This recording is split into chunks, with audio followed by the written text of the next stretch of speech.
Your Honor, the evidence in this case conclusively shows that the accused acted in sheer self-defense. ഒരു കാമഭ്രാന്തന്റെ മുമ്പിൽ ചെന്നുപെട്ട് പാവപ്പെട്ട ഒരു പെൺകുട്ടിയാണ് ഈ നിൽക്കുന്ന എന്റെ കക്ഷി. സ്വയരക്ഷയ്ക്ക് വേണ്ടിയും ഭാരത വനിതകൾ പരിഭാവനമായി കരുതുന്ന ചാരിത്ര്യം സംരക്ഷിക്കുന്നതിന് വേണ്ടിയും നടത്തിയ പോരാട്ടത്തിലാണ് Anand മരിക്കാനിടയായത്.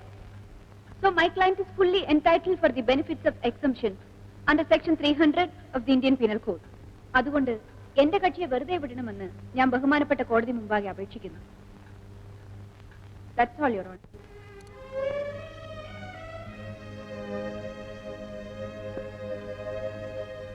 What do you say, Mr. Prosecutor? Your Honor, I am surprised to hear the submissions of my learned friend that the accused has committed this crime just to protect her chastity. Exhibit P15 ആയി ഹാജരാക്കിയിരിക്കുന്ന documents എന്റെ സഹപ്രവർത്തക മറന്നു കളഞ്ഞതാകാം. ഈ നിൽക്കുന്ന പ്രതി അവിവാഹിതയായ ഈ സ്ത്രീ ഗർഭിണിയാണെന്ന് ഞാൻ പറഞ്ഞാൽ എന്റെ സഹപ്രവർത്തകയ്ക്ക് നിഷേധിക്കാൻ പറ്റുമോ?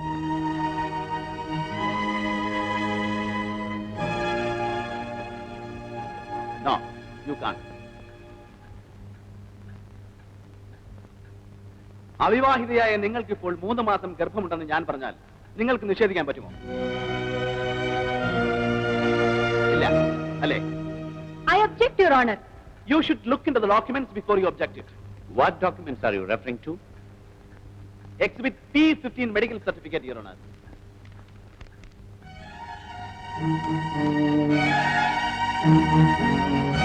Objection overruled. You can proceed. സ്ത്രീയുടെ ഏറ്റവും വലിയ സമ്പത്തെന്ന് വിശേഷിപ്പിക്കാവുന്ന ചാരിത്രത്തെക്കുറിച്ച് ബോധമുള്ള ഏതൊരു സ്ത്രീയും അവിഹിതമായി ഗർഭിണിയായാൽ കൂടി വയറ്റിൽ കിടക്കുന്ന കുഞ്ഞിന്റെ അച്ഛനാരാന്ന് പറയാൻ മടി കാണിക്കില്ല. ഇപ്പോഴെങ്കിലും നിങ്ങൾക്ക് പറയാൻ കഴിയുമോ നിങ്ങളുടെ വയറ്റിൽ കിടക്കുന്ന കുഞ്ഞിന്റെ അച്ഛനാരാണെന്ന്? No, you can't say. മാന്യന്മാരായ എല്ലാ തന്തമാരുടെയും പേര് പറയാൻ കഴിഞ്ഞില്ലെങ്കിലും ഒരാളുടെയെങ്കിലും പേര് പറയാൻ നിങ്ങൾക്ക് കഴിയും. Excuse me. May I make a submission, Your Honor? ഇതുവരെ റിലേ ചെയ്യാതിരുന്ന ഡോക്യുമെന്റ് ചില പ്രത്യേക സാഹചര്യങ്ങളിലൂടെ കോടതി മുമ്പാകെ ഉന്നയിച്ചിരിക്കുകയാണ്. So, I have to take further instructions from my client. They are arguing on the evidence already adduced. What do you say, Mr. Prosecutor? I have no objection, Your Honor, in my learned friend taking any number of instructions from her client.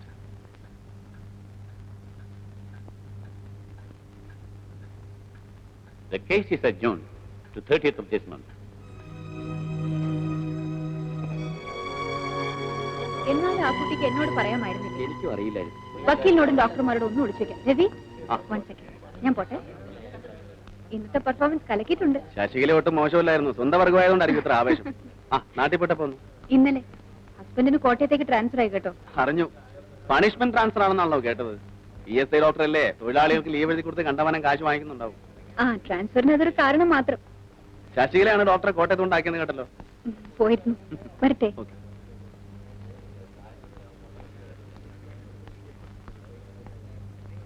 പണിക്കരെ, പണിക്കരെ, പണിക്കരെ, എന്താണോ ഇത്? കോടതി വന്നിട്ട് കിടന്നുറങ്ങുന്നു. ഞാൻ ഇന്നലെ ഒരു വെടിക്കെട്ട് കാണാൻ പോയി. സ്വല്പം കണ്ണടച്ചു. വായ കിടങ്ങനെ തുപ്പി കളഞ്ഞിട്ട് സംസാരിക്കണോ? ഇപ്പൊ വായിലേക്ക് ഇട്ടതേ ഉള്ളൂ. 20 പൈസ ആർക്കില്ല, തള്ളിപ്പോകും സാർ. തന്റെ 20 പൈസയ്ക്ക് വേണ്ടി എന്റെ ദേഹം മുഴുവൻ ചീത്തയാക്കണോ? എപ്പോ നോക്കിയാലും ഉണ്ടാവും വായി കുറുമുറ. തനിക്കൊന്ന് നിർത്തിക്കൂടെ? ഇത് പരമ്പരാഗതമായി കിട്ടിയ ഒരു അനുഗ്രഹമാണ് സാർ. എന്ത് മുറുക്കലോ? Yes sir. എന്റെ അച്ഛൻ ഗോപാലപ്പണിക്കരി മുറുക്കും, അമ്മ ഭഗീരഥി മുറുക്കും, അമ്മാവൻ മുറുക്കും, ഭാര്യ മുറുക്കും, മകൻ മുറുക്കും, മകളും മുറുക്കും. അപ്പൊ ഒരു കോളാമ്പി ഫാമിലിയാണല്ലേ? താൻ വൈകിട്ട് വീട്ടിലേക്കൊന്ന് വരണം. Yes sir.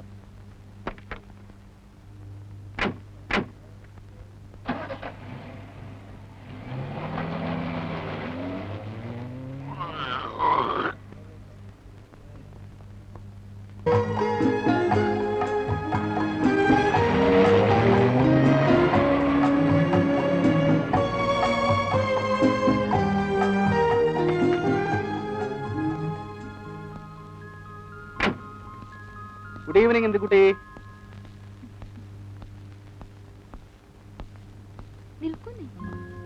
ഓ, ഞാനത് മറന്നു. കൊച്ചുകുട്ടിയല്ലേ എന്നും ഇങ്ങനെ ഓർമ്മിപ്പിക്കാൻ. പുറത്ത് എവിടെയെല്ലാം പോയിട്ട് വരുന്നതാ? അതിനല്ലേ ഷൂ ഇട്ടിരിക്കുന്നത്. എന്ത് പറഞ്ഞാൽ രവേട്ടിന് ഓരോ ന്യായീകരണം ഉണ്ടാവുമല്ലോ. അഡ്വക്കേറ്റ് ആയതുകൊണ്ടാ. ഞാൻ പോയി ചായ എടുത്തിട്ട് വരാം. എന്റെ കുട്ടി, ഉം? ഇന്ന് നിന്റെ ഫേവറേറ്റ് സിംഗർ ശ്രീദേവിയുടെ കേസിന്റെ ആർഗ്യുമെന്റ് ആയിരുന്നു. എന്നിട്ട് എന്റെ പെർഫോമൻസ് നീ ഒന്ന് കാണേണ്ടതായിരുന്നു. ഈ നിൽക്കുന്ന പ്രതി അവിവാഹിതയായ ഈ സ്ത്രീ ഗർഭിണിയാണെന്ന് ഞാൻ പറഞ്ഞാൽ എന്റെ സഹപ്രവർത്തകയ്ക്ക് നിഷേധിക്കാൻ പറ്റുമോ? നോ, യു കാൺ. എന്താ രവിട്ട ഇത്? കോടതിയെന്ന് വെച്ചിട്ടാ? ഏകരവനെ, സ്ത്രീയുടെ ഏറ്റവും വലിയ സമ്പത്തെന്ന് വിശേഷിപ്പിക്കാവുന്ന ചാരിത്രത്തെക്കുറിച്ച് ബോധമുള്ള ഏതൊരു സ്ത്രീയും അവിഹിതമായ ഗർഭിണിയായാൽ പോലും വയറ്റിൽ കിടക്കുന്ന കുഞ്ഞിന്റെ അച്ഛനാരാണെന്ന് പറയാൻ മടിക്കില്ല. എനിക്കൊന്നും കേൾക്കണ്ട, ഞാൻ പോയി ചായ എടുത്തിട്ട് വരാം.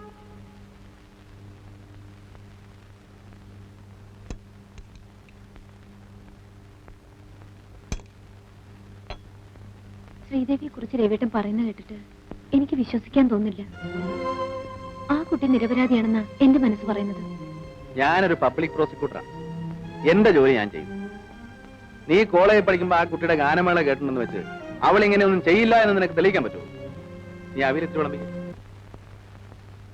ശ്രീദേവിക്ക് സ്വന്തക്കാരും ബന്ധുക്കളുമായി ആരുമില്ല. അതുകൊണ്ടാണ് ഈ കേസ് ഞങ്ങൾ ട്രൂപ്പുകാർ തന്നെ ഏറ്റെടുത്ത് നടത്തുന്നത്.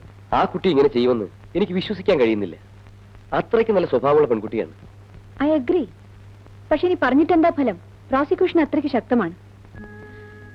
ശ്രീദേവിയുടെ വയറ്റിൽ വളരുന്ന കുഞ്ഞിന്റെ അച്ഛൻ ആരാണെന്ന് അറിഞ്ഞിരുന്നെങ്കിൽ കേസിന് അല്പം ബലം കിട്ടിയേനെ. അതവളോട്ട് പറയുന്നില്ല. അല്ല, ശ്രീദേവിക്ക് അങ്ങനെ ആരെങ്കിലുമായി ബന്ധമുള്ളതായി? ഇല്ല, ഞങ്ങൾക്കങ്ങനെ യാതൊരു അറിവുമില്ല. ഇനിയിപ്പോ വക്കീൽ സാറ് ചോദിച്ചാൽ ചിലപ്പോ എന്തെങ്കിലും പറഞ്ഞിരിക്കും. ശരി, ഇല്ല, എനിക്കൊന്നും പറയാനില്ല. പറയാനുള്ളതെല്ലാം ഞാൻ കോടതിയിൽ പറഞ്ഞതാണ്. ശ്രീദേവിക്ക് എന്താണ് സംഭവിച്ചത് എന്നോട് തുറന്നു പറയൂ. എന്നാൽ മാത്രമേ കേസിന് അല്പമെങ്കിലും ബലം കിട്ടുകയുള്ളൂ. ആരാണ് ശ്രീദേവിയുടെ വയറ്റിൽ കിടക്കുന്ന കുഞ്ഞിന്റെ അച്ഛൻ? Please tell me Sridevi. എന്നോടെങ്കിലും പറയൂ. ഇല്ല, ഞാനത് പറയില്ല. എന്നോട് അത് മാത്രം ചോദിക്കരുത്. എനിക്കൊരു അപേക്ഷയുള്ളൂ. എനിക്ക് ഏറ്റവും വലിയൊരു ശിക്ഷ വാങ്ങിത്തരൂ.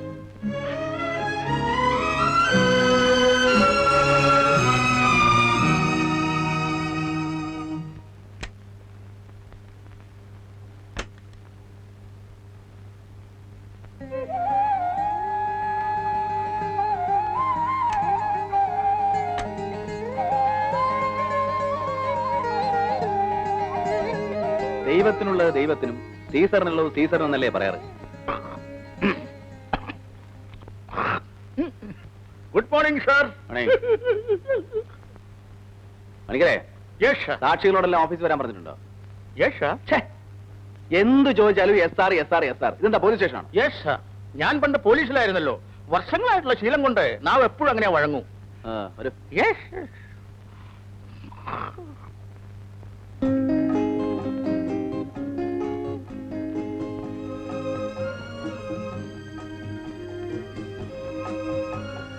വരട്ടെ.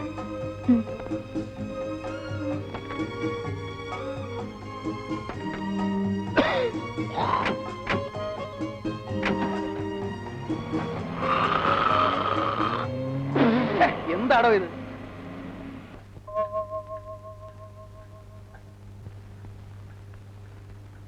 യുവർ ഓണർ, അച്ഛനോ അമ്മയോ ബന്ധുക്കളോ ആരുമില്ലാത്ത അബലയായ ഒരു പാവപ്പെട്ട പെൺകുട്ടിയാണ് എന്റെ കക്ഷി. പ്രത്യേകിച്ച് സംഗീതത്തെ സ്നേഹിക്കുന്ന ഒരു കലോപാസകയും. അങ്ങനെയുള്ള ഈ പെണ്ണിന് ഒരിക്കലും ഒരാളെ കൊലപ്പെടുത്താൻ കഴിയില്ല. മദ്യപിച്ച് ലക്കില്ലാതെ തന്നെ അപമാനിക്കാൻ ശ്രമിച്ച ആനന്ദുമായിട്ടുള്ള സ്ട്രഗിളിങ്ങിനിടയിൽ ഷോക്കേറ്റ് വീണ് ചിറവ ദേഹത്ത് കയറി സ്വയം മരിച്ചതാണ് ആനന്ദെന്ന് എനിക്ക് തീർത്തു പറയാൻ കഴിയും. I have nothing more to submit. Your honour, നല്ലവളായ നിരപരാധിയായ എന്റെ കക്ഷിയോട് ദയവുണ്ടാകണമെന്ന് മാത്രമേ ബഹുമാനപ്പെട്ട കോടതിയോട് എനിക്ക് അപേക്ഷിക്കാനുള്ളൂ. That's all your owner.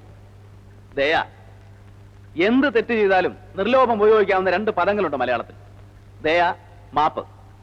ഒരു കൊലപാതകം ചെയ്ത ഈ സ്ത്രീക്ക് വേണ്ടിയും എന്റെ സഹപ്രവർത്തക ആവശ്യപ്പെടുന്നത് ദയാണ്. യുവർ ഓണർ, കലയുടെ പേരും പറഞ്ഞ് രാത്രിയും പകലുമില്ലാതെ അബദ്ധസഞ്ചാരം നടത്തുന്ന ഈ സ്ത്രീയെ നല്ലവളായിട്ട് ചിത്രീകരിക്കാൻ എന്റെ സഹപ്രവർത്തകയ്ക്ക് വളരെയേറെ ബുദ്ധിമുട്ടേണ്ടി വന്നു. നല്ലവൾ എന്നാൽ സ്വഭാവശുദ്ധിയുള്ളവൾ എന്നാണ് അർത്ഥമെന്നത് എന്റെ സഹപ്രവർത്തകയ്ക്ക് അറിഞ്ഞുകൂടായിരിക്കാം. പിതാവ് ആരാണെന്നറിയാതെ ഒരു കുഞ്ഞിനെ ഗർഭത്തിൽ ചുമക്കുന്ന ഈ സ്ത്രീയെ എങ്ങനെ നല്ലവളെന്ന് വിശ്വസിക്കാൻ കഴിയും? ഈ നഗ്നമായ സത്യം ഒന്നുകൊണ്ട് തന്നെ കലയുടെ മറവിൽ വ്യഭിചാരം നടത്തിയിരുന്ന ഒരു സ്ത്രീയാണ് പ്രതി എന്നുള്ളത് സ്പഷ്ടമാണ്.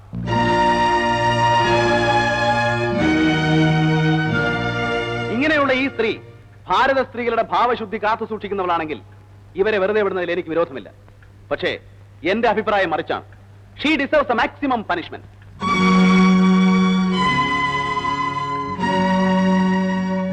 That's all your owner.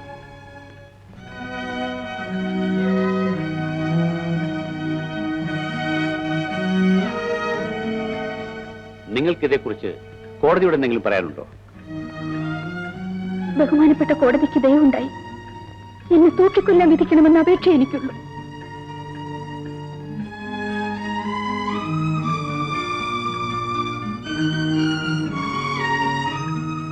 ഈ കേസ് ജഡ്ജ്മെന്റിന് വേണ്ടി 27-ാം തീയതിക്ക് മാറ്റിവെച്ചിരിക്കുന്നു.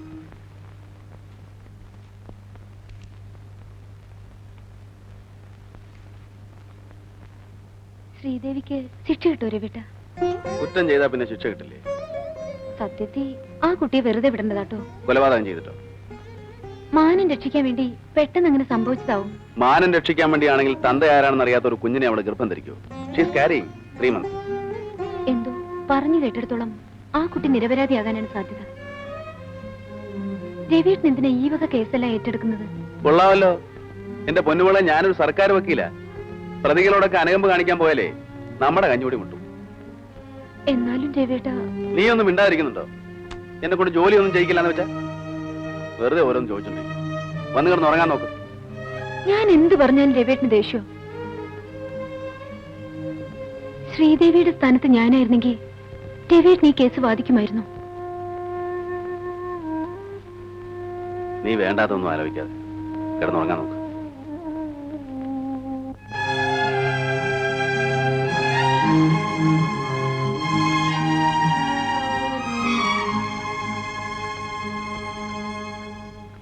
സാഹചര്യ തെളിവുകളുടെ അടിസ്ഥാനത്തിൽ പ്രതി കുറ്റം ചെയ്തതായി ഈ കോടതിക്ക് ബോധ്യം വന്നിരിക്കുന്നതിനാൽ ഇന്ത്യൻ ശിക്ഷാ നിയമം 302-ാം വകുപ്പ് പ്രകാരം പ്രതി കൊലപാതകം ചെയ്തതായി തെളിഞ്ഞിരിക്കുന്നു.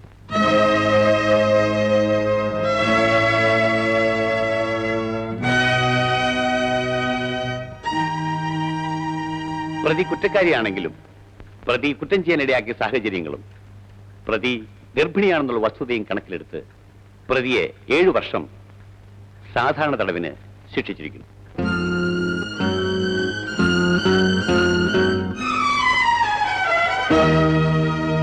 പ്രതി ഗർഭിണിയായതിനാൽ ശിക്ഷാസമയത്ത് ജയിലിൽ പ്രതിക്ക് വൈദ്യസഹായവും ശുശ്രൂഷയും നൽകിയിരിക്കണം.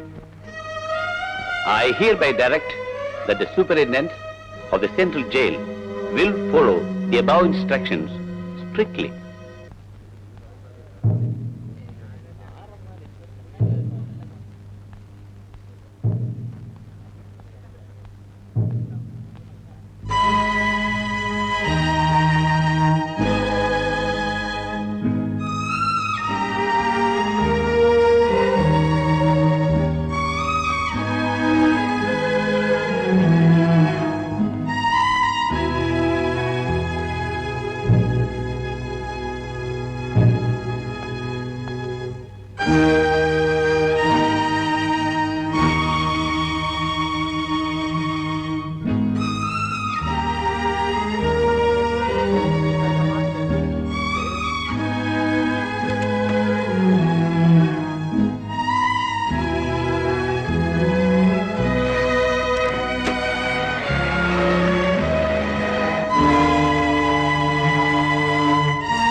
ശ്രീദേവിയുടെ കേസിന്റെ വിധി പറഞ്ഞു രവിട്ട?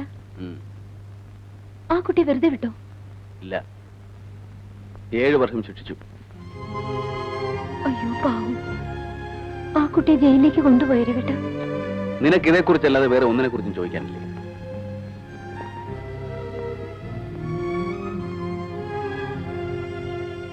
ഞാനിന്ന് നേരത്തെ വന്നത് നിനക്ക് അമ്പലത്തിൽ പോണെന്ന് പറഞ്ഞുകൊണ്ടാ.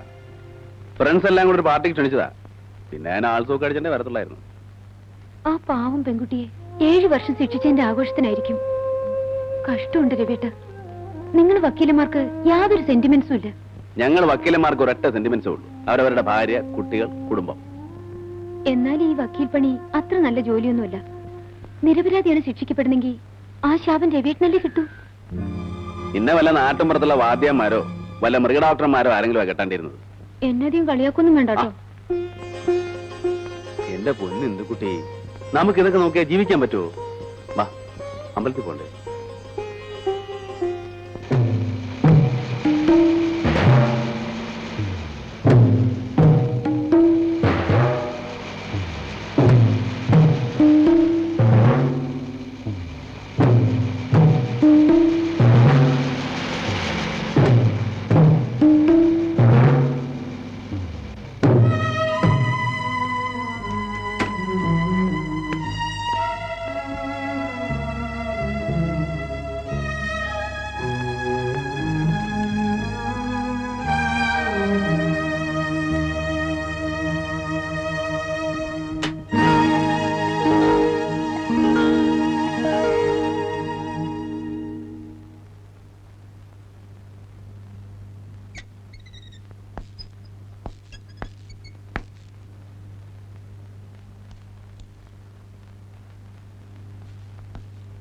വിളിക്കൂ.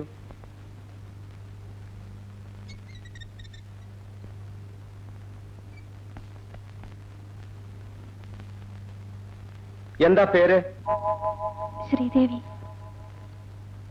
ഗർഭിണിയാണല്ലേ?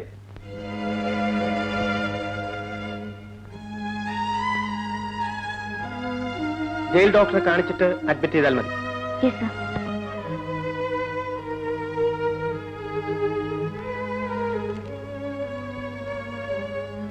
പൊയ്ക്കോളൂ.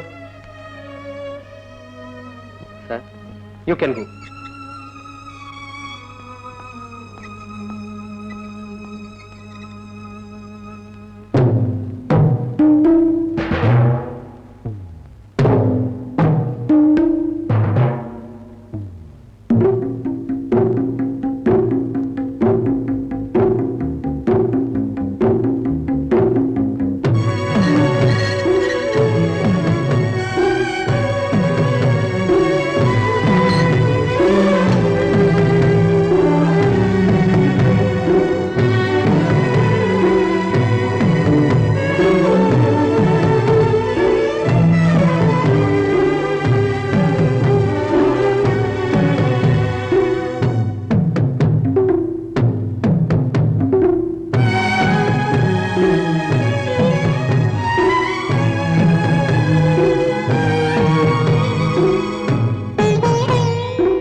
പ്രിയമുള്ളത്, CAC-യുടെ ഗാനങ്ങൾ ആരംഭിക്കുക. ആദ്യമായി ഇനി എത്ര രാഗങ്ങൾ എന്ന ചിത്രത്തിലെ ഒരു ഗാനം പാടുന്നത് ശ്രീദേവി.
ശ്രുതികൾ നീട്ടി പോരൂ പോരൂ നീ ശാരികേ പുതിയൊരു കതിരുമരാഗങ്ങൾ രാഗിണികൾ കാലങ്ങൾ കാമിനികൾ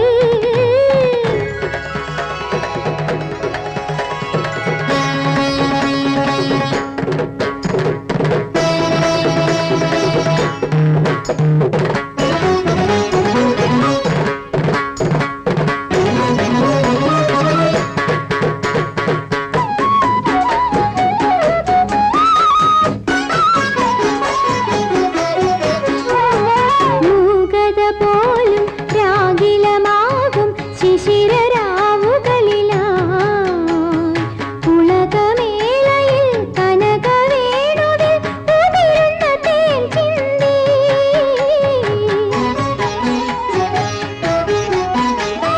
മൂകത പോലും രാഗിലമാകും ശിശിരരാവുകളിലായി പുളകമേളയിൽ കനകവേണുവിൽ ഉതിരുന്ന തേൻ ചിന്തി വരദയായി വരങ്ങളേകി ഹരിതഭംഗി കരളിൽ തൂവി പോരൂ പോരൂ നീ ശാരികേ അവനീല മൃദുമരാഗങ്ങൾ രാഗിണികൾ കാലങ്ങൾ കാമിനികൾ മനസ്സിൻ നഭസിൽ മഴവിൽ പൂക്കുമ്പോൾ പാടൂ പാടൂ നീ ശാരികേ ഇനിയനിൻ സ്വരവുമരാഗങ്ങൾ രാഗിണികൾ കാലങ്ങൾ കാമിനികൾ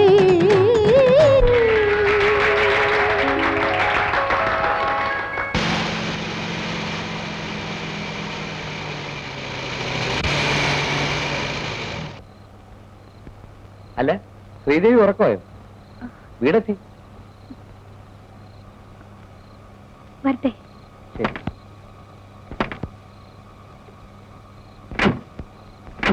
ഒറ്റയ്ക്ക് പോകണ്ട, ഞാൻ കൊണ്ടുവന്നാക്കാം. വേണ്ട, ഞാൻ പറ്റോളാം.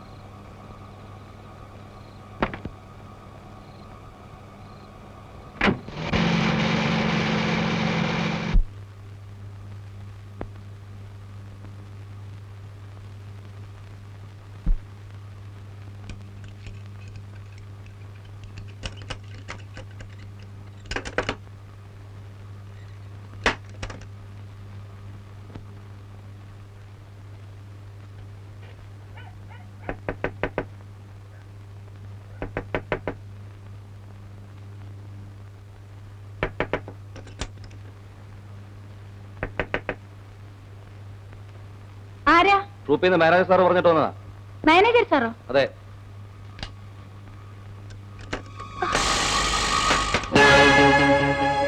നിങ്ങളോ?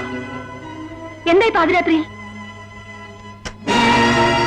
എന്നെ തീരെ പ്രതീക്ഷിച്ചില്ലല്ലേ? ട്രൂപ്പ് മാനേജറുടെ പേര് പറഞ്ഞാലേ വാതിൽ തുറക്കുമെന്ന് എനിക്കറിയാം. അതുകൊണ്ടൊരു ചെറിയ കള്ളം പറയേണ്ടി വന്നു. നിങ്ങൾ എന്തിനാണ് ഇപ്പോൾ ഇങ്ങോട്ട് വന്നത്?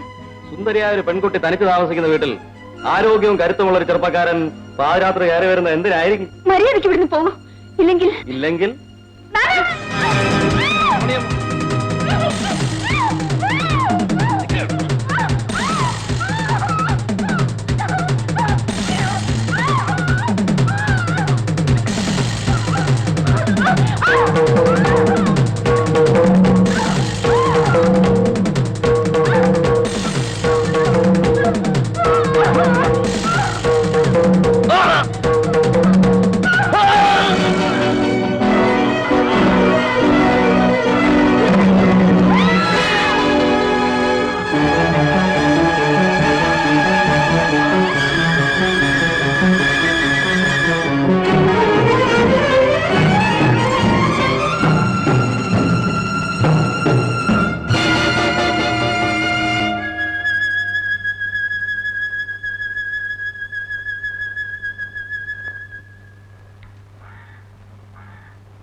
നീ എന്താ കൊച്ചൊന്നും കഴിക്കത്തില്ലേ? മണി 5 ആയല്ലോ. ആദ്യമൊക്കെ ഇങ്ങനെയാ. 1-2 ദിവസത്തേക്ക് ഒന്നും കഴിക്കാൻ തോന്നൂല. പിന്നെ കൈ കിട്ടുന്നതൊക്കെ വാരി വലിച്ചു തിന്നോളൂ. നാരായണി, എന്താ അവിടെ? ഒന്നുമില്ല. മതി മതി പോ.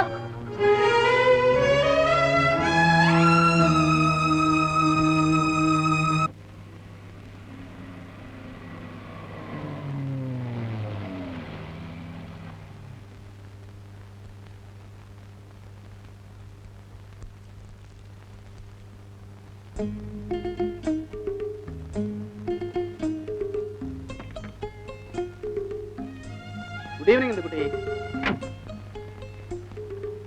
എന്താ രവിട്ട ഇന്ന് ലേറ്റായി? ഉച്ചയ്ക്ക് ഫോൺ ചെയ്യാന്ന് പറഞ്ഞിട്ട് എന്താ വിളിക്കായിരുന്നത്? ഉച്ചയ്ക്ക് വേറെ എവിടെയെങ്കിലും പോയിരുന്നു?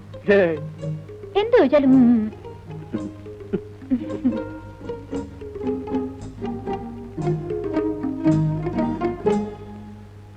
ഞാൻ ചായ എടുത്തോണ്ട് വരാം. വേണ്ട.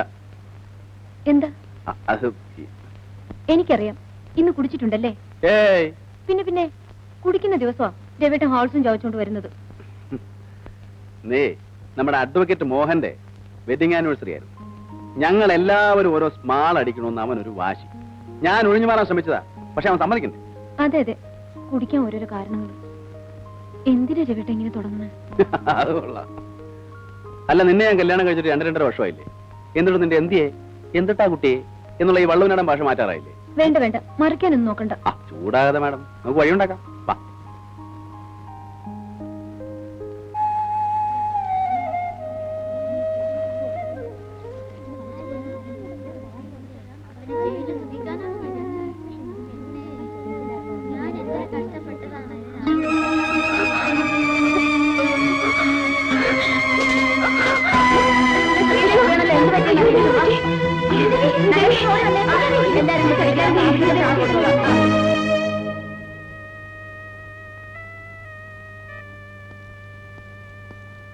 എന്താണ് ഡോക്ടർ? കുഴപ്പമൊന്നുമില്ല, ഗർഭത്തിന്റെ ലക്ഷണമാണ്. അല്പ പ്രശ്നമുണ്ട്. തൽക്കാലത്തേക്ക് ഞാൻ ഇഞ്ചക്ഷൻ കൊടുക്കും.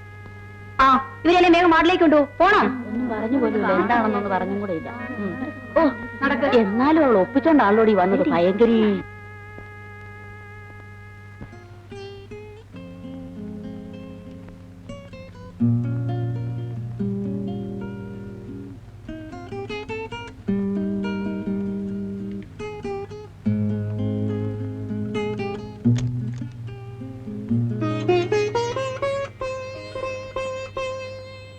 പിന്നെ പഴയ പോലെ ഓടിച്ചാടി നടന്ന ശരീരം ഒന്നും അളക്കരുത്. എന്താണ് ഡോക്ടർ സാറേ വിശേഷം? പ്രത്യേകിച്ച് വിശേഷമൊന്നുമില്ല. അധികം യാത്രയൊന്നും ചെയ്യണ്ട. ഞാൻ കുറച്ച് ടാബ്ലറ്റ്സ് തരാം.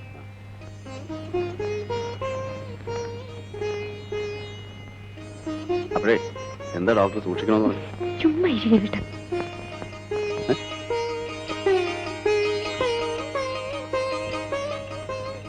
ഇതാ ടാബ്ലറ്റ്. മേനോൻ ചേട്ടനെ ഒന്ന് കണ്ടിട്ട് പോകാന്ന് കരുതിയാ നടക്കും തോന്നുന്നില്ല. വരേണ്ട സമയം കഴിഞ്ഞു. ഡ്യൂട്ടി കഴിഞ്ഞാ എവിടെയും കറങ്ങാതെ നേരെ വീട്ടിലെത്തണമെന്ന് ഞാൻ പറഞ്ഞിട്ടുള്ളതാ. ശാന്തർത്തി, മേനോൻ ചേട്ടന്റെ പേര് വീരരാഘവ മേനോൻ എന്നാണെങ്കിലും വീട്ടിൽ വന്ന ശാന്തരാഘവ മേനോനായിട്ട് മാറും. അത് രവി എന്നെ ഒന്ന് വാരിയതാണല്ലോ. ആ, സൂപ്രണ്ട് സാർ വന്നു തോന്നുന്നു.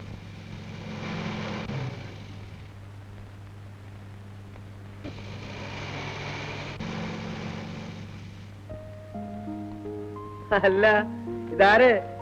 നിങ്ങൾ എപ്പോ വന്നു? ഞങ്ങൾ വന്നിട്ട് കുറെ നേരമായി. മേനോൻ ചേട്ടനെ കണ്ടു പോകാന്ന് കരുതി. ഇവർ കാപ്പി കൊടുത്തു ശാന്തം? അതൊക്കെ എപ്പോഴേ കഴിഞ്ഞു. പോട്ടെ എടുത്തി, പറഞ്ഞതൊക്കെ മറക്കരുത്. മരുന്ന് മുടങ്ങാതെ കഴിക്കണം. വരട്ടെ. ഓക്കെ, വരട്ടെ. നിങ്ങളോട് വാങ്ങിക്കാൻ പറഞ്ഞ സാധനങ്ങളൊക്കെ വാങ്ങിച്ചോ? അതെങ്ങനെ വാങ്ങിക്കാനാ? കാലത്ത് ചെന്നപ്പോ മുതലേ ഏടാകൂടങ്ങളാ. അവിടെ ജോലിയില്ലാതെ നിൽക്കുന്ന എത്രയോ പോലീസുകാരുണ്ട്. അവരെ ആരെ കൊണ്ടെങ്കിലും വാങ്ങിപ്പിക്കാമായിരുന്നില്ലേ? അവന്മാരെ അയച്ചാ ഒത്തിരി മുതലാവും. കൊടുത്തയക്കുന്നതിന്റെ പകുതി അവന്മാര് കാക്കും. അതിലും ഭേദം അവിടെ കിടക്കുന്ന ഏതെങ്കിലും കള്ളന്മാരെ അയക്കുന്ന. അവന്മാരാകുമ്പം ഈ പോലീസുകാരെ പോലെ നക്കാപ്പിച്ച കാശ് മോഷ്ടിക്കല. അതെങ്ങനെയാ? നിങ്ങളൊക്കെ അല്ലേ മാർഗദർശികള്. പോകാൻ രവിട്ട, സമയം ഒരുപാടായി.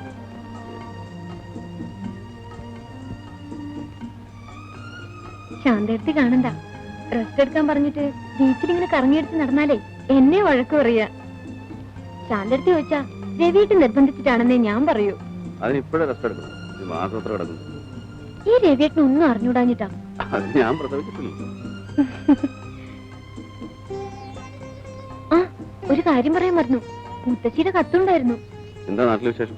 എന്നെ പ്രസവത്തിന് കൂട്ടിക്കൊണ്ടു പോകാനുള്ള മാസക്കണക്ക് നോക്കിയിരിക്കത്ര. പിന്നെ അങ്ങോട്ട് കൂട്ടിക്കൊണ്ടുപോയാ ഇവിടെ ഞാൻ ഒറ്റക്കാവില്ലേ? നിനക്ക് പോണമെന്നുണ്ട്. രവിയേട്ടനെ വിട്ടിട്ട് പോകാൻ എനിക്ക് മനസ്സ് വരൂ. പിന്നെ ആദ്യത്തെ പ്രസവം പെണ്ണു വീട്ടുകാരുടെ അവകാശമോ? എന്ത് അവകാശമായാലും കൊള്ളാം. ഇവിടെ ആവുമ്പോ എഫിഷ്യന്റ് ആയ ഡോക്ടേഴ്സും നല്ല ഹോസ്പിറ്റൽസും ഒക്കെ ഉണ്ട്. ആദ്യത്തെ മണിക്കൂട്ടന്റെ പ്രസവം ഇവിടെ, സെക്കൻഡ് മണിക്കൂട്ടിയുടെ പ്രസവം അവിടെ. എല്ലാം രവിയേട്ടന്റെ ഇഷ്ടം. ആ, പോകുന്ന വഴിക്ക് എനിക്ക് കുറച്ച് ഉള്ളന്നൂലും മറ്റും വാങ്ങാനുണ്ട്. വെറുതെ ഇരിക്കുമ്പോ കുട്ടിയെടുപ്പ് തന്നെയാണ്. മണിക്കൂട്ടനോ അതോ മണിക്കുട്ടിക്കോ? കുട്ടിയെടുപ്പ് മണിക്കുട്ടനും മണിക്കുട്ടിക്കും ഇടാം. രണ്ടെണ്ണം.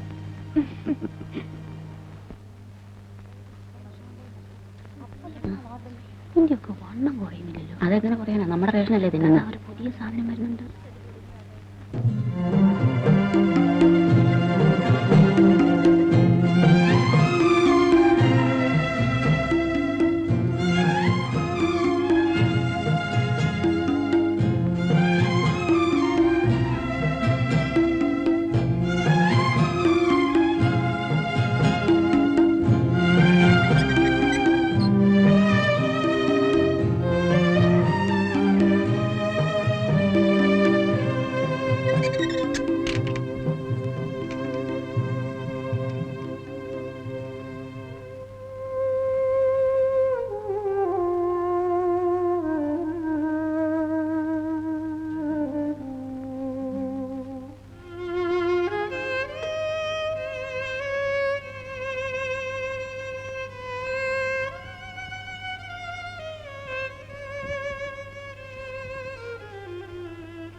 എന്താ പേര്?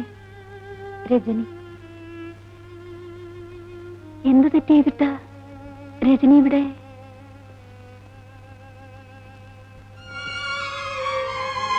എന്താ ഇവിടെ? പോയി ജോലി.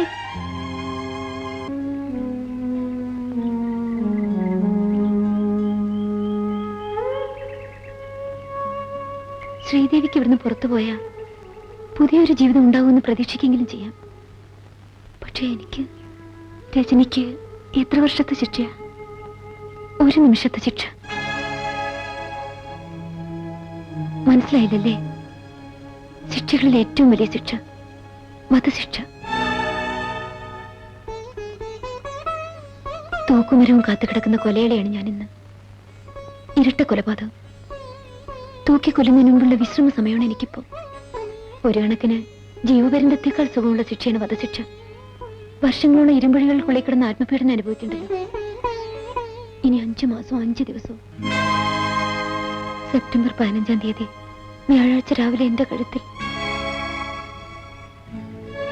ഒരു നിമിഷം കൊണ്ടുള്ള സുഖകരമായ മരണം.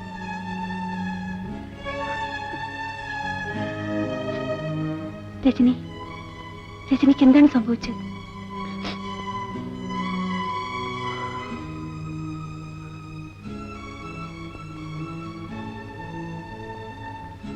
ഞാൻ എന്റെ ഭർത്താവിനെയും രണ്ടാനമ്മയും വെട്ടിക്കൊന്നു.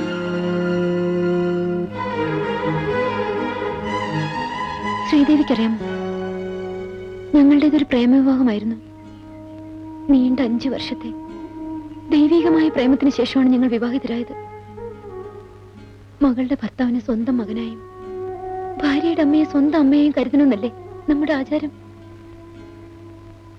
പക്ഷെ എന്റെ ഭർത്താവിനും രണ്ടാനമ്മയ്ക്കും അങ്ങനെ കാണാൻ കഴിഞ്ഞില്ല. ഒരു ദിവസം ഞാൻ അമ്പലത്തിൽ പോയി വരുമ്പോ ഒരു ഭാര്യയ്ക്ക് സഹിക്കാനാവാത്ത കാഴ്ചയാണ് ഞാൻ കണ്ടത്. പിന്നീട് ഞാൻ ഒന്നും ഓർത്തില്ല. കയ്യെ കിട്ടി കൊടുവാളെടുത്ത് വെട്ടി രണ്ടിനെയും കൊന്നു.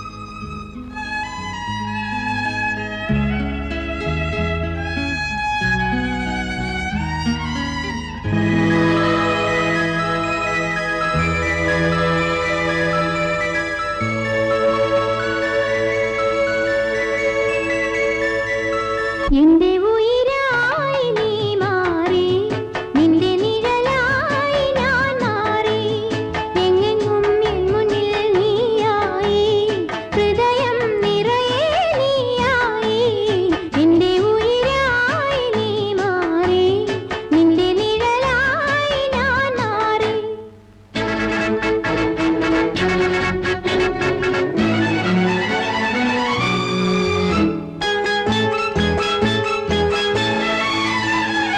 എന്റെ ഉയിരായി നീ മാറി നിന്റെ നിഴലായി ഞാൻ മാറി എങ്ങെങ്ങും എൻ മുന്നിൽ നീയായി ഹൃദയം നിറയെ നീയായി നിന്റെ ഉയിരായി നീ മാറി നിന്റെ നിഴലായി ഞാൻ മാറി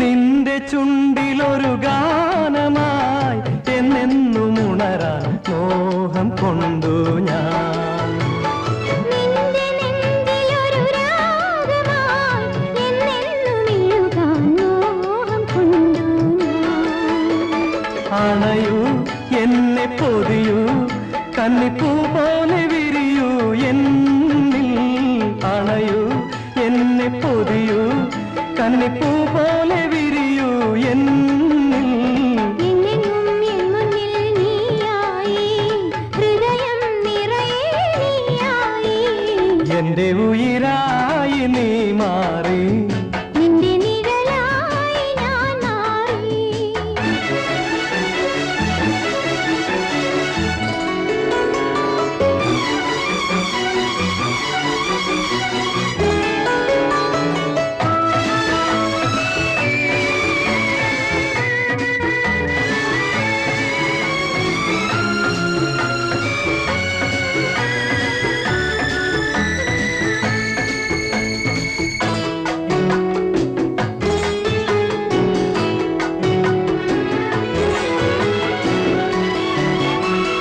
നിന്റെ മാറിലൊരു ഹാരമായി നീ എന്നെ ചാർത്താൻ വന്നതല്ലോ ഞാൻ നിന്റെ വാർമുടിയിൽ സൂനമായി നീ എന്നെ ചൂടാൻ വന്നതല്ലോ ഞാൻ അണയൂ മെയ്യിൽ പടരൂ മഞ്ഞിൻ കണപോലെ അലിയൂ എന്നിൽ അണയൂ മെയ്യിൽ പടരൂ മഞ്ഞിൻ കണപോലെ അലിയൂ എന്നിൽ എങ്ങെങ്ങും എൻ മുന്നിൽ നീയായി ഹൃദയം നിറയെ നീയായി എന്റെ ഉയിരായി നീ മാറി നിന്റെ നിഴലായി ഞാൻ മാറി നിന്നെങ്ങും എൻ മുന്നിൽ നീയായി ഹൃദയം നിറയെ നീയായി എന്റെ ഉയിരായി നീ മാറി നിന്റെ നിഴലായി ഞാൻ മാറി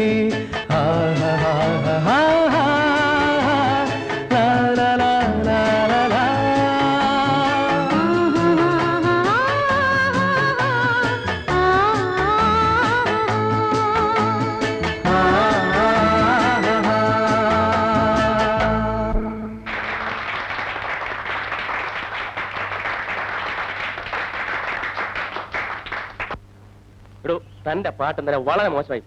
അന്ന് ആ ഫൈൻ ആർട്സ് ഹോളിൽ പാടിയതുപോലെ ഇതുവരെ ഒരിടത്ത് കേട്ടിട്ടില്ല. സ്റ്റേജിന് മുന്നിൽ വന്നിരുന്ന് ഗോഷ്ടി കാണിച്ചാൽ പിന്നെ ഇങ്ങനെ പാട്ട് നന്നാവുന്നത്? ആ നമുക്ക് അവിടെ പോയി ഒരു ഐസ്ക്രീം കഴിക്കാം. അയ്യോ, തണുത്തൊന്നും എനിക്ക് വേണ്ട. ഓ പാട്ടുകാരിയല്ലേ, തണുത്തത് കഴിച്ചാ തൊണ്ട പോവുമായിരിക്കും. ആ ഒരു ഗുഡ് ന്യൂസ് ഉണ്ട്. എനിക്ക് കുവൈറ്റിൽ ഒരു ജോലി ശരിയായിട്ടുണ്ട്. ഒരു വലിയ കമ്പനിയിലെ ബിസിനസ് എക്സിക്യൂട്ടീവ്. 4 മാസം കഴിഞ്ഞ് ജോയിൻ ചെയ്താൽ മതി. അതുവരെ ഈ ബാങ്കിലെ ജോലി തുടരാമെന്ന് വിചാരിച്ചു. എന്തിനാ സതീഷ് ഇത്രയും ദൂരെയൊക്കെ പോകുന്നത്? ഇപ്പോഴുള്ള മാനേജർ ഉദ്യോഗം പോരെ? അതിനെന്തോ ഒരു കുറവ്?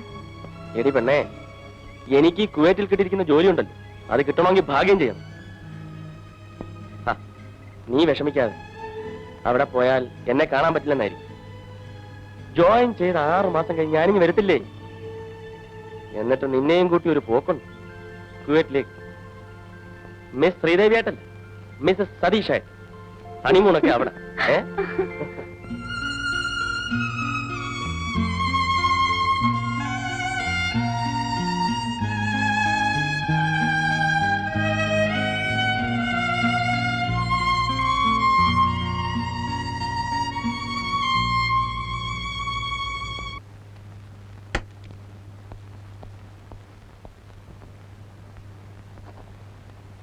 എന്റെ വാച്ച് എവിടെ?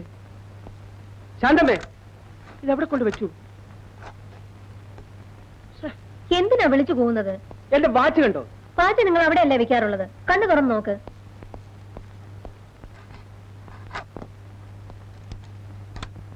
എന്റെ പേഴ്സും കാണുന്നില്ലല്ലോ. അയ്യോ, എന്റെ വാച്ചും കാണുന്നില്ല, ഹാൻഡ് ബാഗും ഇല്ല. ഇന്നലെ ശമ്പളം വാങ്ങിച്ച മുഴുവൻ രൂപയും അതിലുണ്ടായിരുന്നു. എന്റെ ബാഗിലും ഉണ്ടായിരുന്ന രൂപ. ഇത് ആരെടുക്കാൻ? അയ്യോ, നീ ഇത് കണ്ടോ?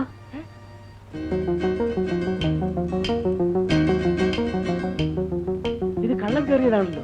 നീ ആ സ്വർണ്ണപ്പട്ടങ്ങളൊക്കെ ഉണ്ടോ നോക്കി? അതൊക്കെ എവിടെ ഉണ്ട്? ചേടാ, നാണക്കേടായല്ലോ.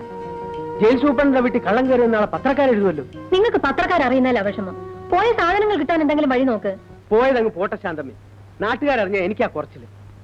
അല്ല, കക്കാൻ വന്നവൻ വീട്ടിന്റെ മുമ്പിൽ എഴുതി വെച്ചിരുന്ന ജയിൽ സൂപ്രണ്ടെന്ന നെയിം ബോർഡ് കണ്ടു കാണില്ല. കണ്ടെങ്കിൽ അവൻ കയറില്ലായിരുന്നു. പിന്നെ കക്കാൻ വരുന്നവൻ നെയിം ബോർഡ് നോക്കിയിട്ടല്ലേ വരുന്നത്. നാണക്കേടും പറഞ്ഞിരുന്നിട്ട് കാര്യമില്ല. നിങ്ങൾ ആ സ്റ്റേഷനിലേക്ക് വിളിച്ചു പറഞ്ഞേ. ശരി.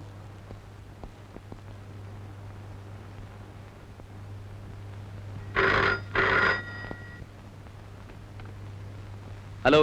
Hello, police station. Good morning sir. ഇന്നലെ രാത്രിയോ? വാച്ചും രൂപയും മാത്രമേ മോഷണം പോയിട്ടുള്ളൂ.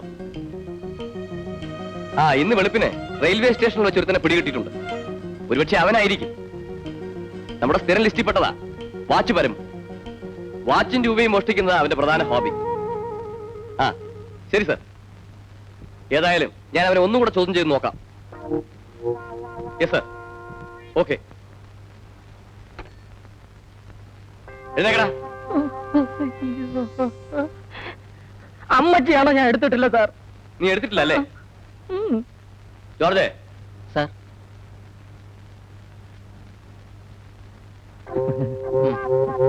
ഇവിടെ നീങ്ങിക്കടാ.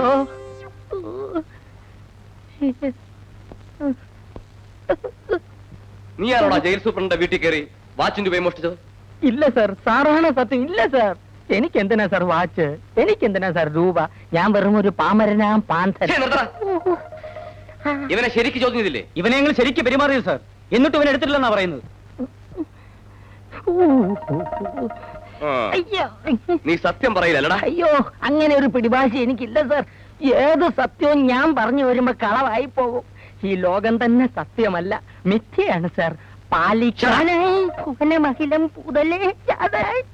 നിന്നെ എത്ര തല്ലിയാണ് നീ സത്യം പറയില്ലെന്ന് എനിക്കറിയാം. പറയിപ്പിക്കാൻ ഒരു വഴിയുണ്ട്. ആ സ്റ്റൂൾ ഇങ്ങനെ എടുത്ത് വയ്ക്കുക. ഇതെന്തിനാ സാർ? എനിക്ക് വേണ്ട സാറിന്റെ മുമ്പിൽ ഞാൻ നിന്നോളാം. കിട്ടിയോ ജോർജ്? കിട്ടി. ആ,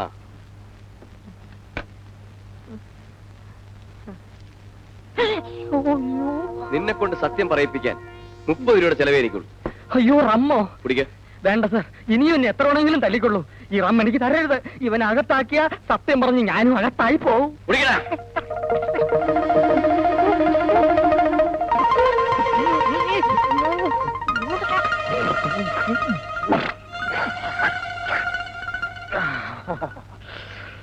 തൊടാൻ കുറച്ച് അച്ചാറ് കിട്ടുമോ?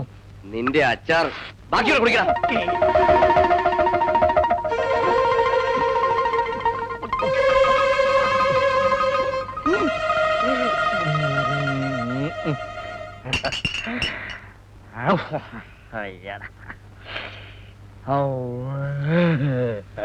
എടാ, നീയാണോ സൂപ്രണ്ടിന്റെ വീട്ടിൽ കയറി മോഷ്ടിച്ചത്? സൂപ്രണ്ടിന്റെ വീട്ടിൽ കയറി മോഷ്ടിച്ചതെന്ന്? പിന്നല്ലാതെ ജയിൽ സൂപ്രണ്ട് എന്ന ബോർഡ് കണ്ടപ്പോ എനിക്ക് തോന്നിയൊന്ന് അതേടാ, കേറി പഠിക്കാൻ പറ്റിയ സ്ഥലം എങ്ങനെയാ നീ വീട്ടിൽ കയറിയത്? പറയാം. ആദ്യം ഞാൻ ടെറസിൽ കയറി, അവിടെ നിന്ന് കയറ് കെട്ടി സൂപ്രണ്ട് സാറിന്റെ മുറി ഇറങ്ങി. എന്നിട്ട് മേശ തുറന്ന് വാച്ചെടുത്തു, പിന്നെ പേഴ്സ് എടുത്തു. അകത്തെ മുറിയിൽ ചെന്ന് കൊച്ചമ്മയുടെ വാച്ചെടുത്തു, കൊച്ചമ്മയുടെ പേഴ്സ് എടുത്തു. വേറെ ഒന്നും എടുത്തില്ല. വാച്ചും പേഴ്സും അല്ലാതെ ഈ വാച്ച് വരുമ്പോ വേറെ ഒന്നും എടുക്കത്തില്ല. വാച്ച് എനിക്കൊരു ക്രൈസാ, പേഴ്സ് എനിക്കൊരു ഹോബി. നിന്റെ ഒരു ക്രൈസും ഹോബി. ഒന്ന് ചുമ്മാ എഴുതി സാറേ. പിന്നെ സാറേ, ഈ സൂപ്രണ്ട് സാർ ഇങ്ങനെ ബോധമില്ലാതെ കിടന്നുറങ്ങിയ വല്ല പെരുങ്കള്ളന്മാരും വന്ന് വിലപിടിപ്പുള്ള സ്വർണമോ മറ്റോ എടുത്തോണ്ട് പോയി എന്ത് ചെയ്യും? പോകന്നെ. പിന്നെ അവരെ മഷിയിട്ട് നോക്കിയാ കാണൂല. നീ അവിടെ നിർത്ത സാധനങ്ങളൊക്കെ എവിടെയാടാ? സാധനമൊന്നും ഞാൻ എടുത്തിട്ടില്ല. നിന്നോടാ ചോദിച്ചത്. അത് പറയണമെങ്കിൽ ഊതാതെ അക്കാര്യം പറയണമെങ്കിൽ എനിക്കൊരു ഹാഫും കൂടെ മേടിക്കുക.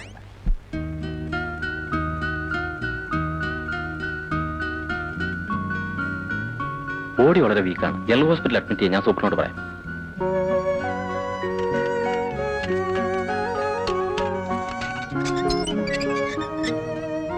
വരും, ജനറൽ ഹോസ്പിറ്റലിലേക്ക് പോവാം. എടി, ജയിലിൽ വരുന്നെങ്കിൽ ഗർഭം ഉണ്ടാക്കിക്കൊണ്ട് വരണം. നല്ല ഭക്ഷണം, പുറത്ത് ആസ്പത്രിയിൽ പോയുള്ള ചികിത്സ. എടി മതി, നിർത്ത്.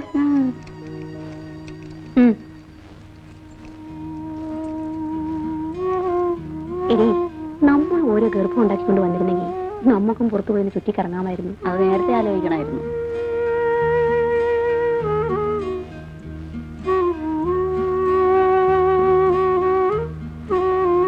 ഞാൻ പോയിട്ട് വരട്ടെ രജനി.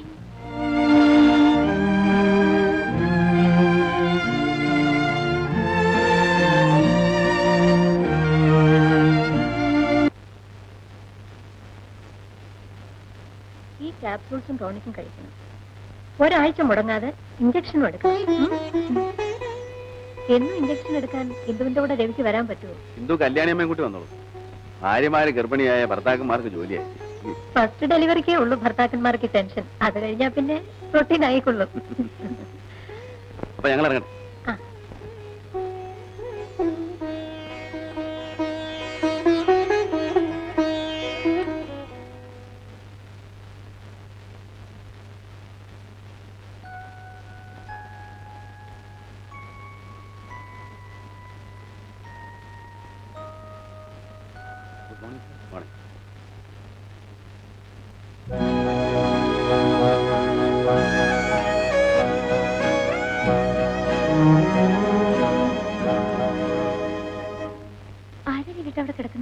നീ എപ്പോഴും പറയാറില്ലേ ആ പാട്ടുകാർ ശ്രീദേവി ജയിലിൽ നിന്ന് എന്തെങ്കിലും ട്രീറ്റ്മെന്റ് കൊണ്ടുവന്നായിരിക്കും. നമുക്കൊന്ന് പോയി കണ്ടിട്ട് എന്തിനാ ഇന്ദു വെറുതെ ആവശ്യമില്ലാതെ? ഒരു മിനിറ്റ്, ഇപ്പൊ വരാന്നേ. നീ പോട്ടോ, ഞാൻ ഇവിടെ വരാം. ആരാ? ഞാൻ ഈ കുട്ടിയൊന്ന് കാണാൻ വന്നതാ.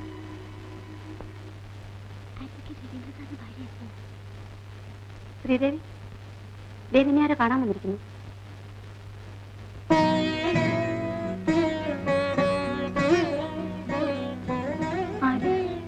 എന്റെ പേര് ഇന്ദു. ഞാൻ ഡോക്ടർ ശാന്തയെടുത്തി ഒന്ന് കാണാൻ വന്നതാ. ശ്രീദേവി എന്നല്ലേ പേര്? അതെ. എങ്ങനെ അറിയാം? എനിക്കറിയാം. എന്താ അസുഖം?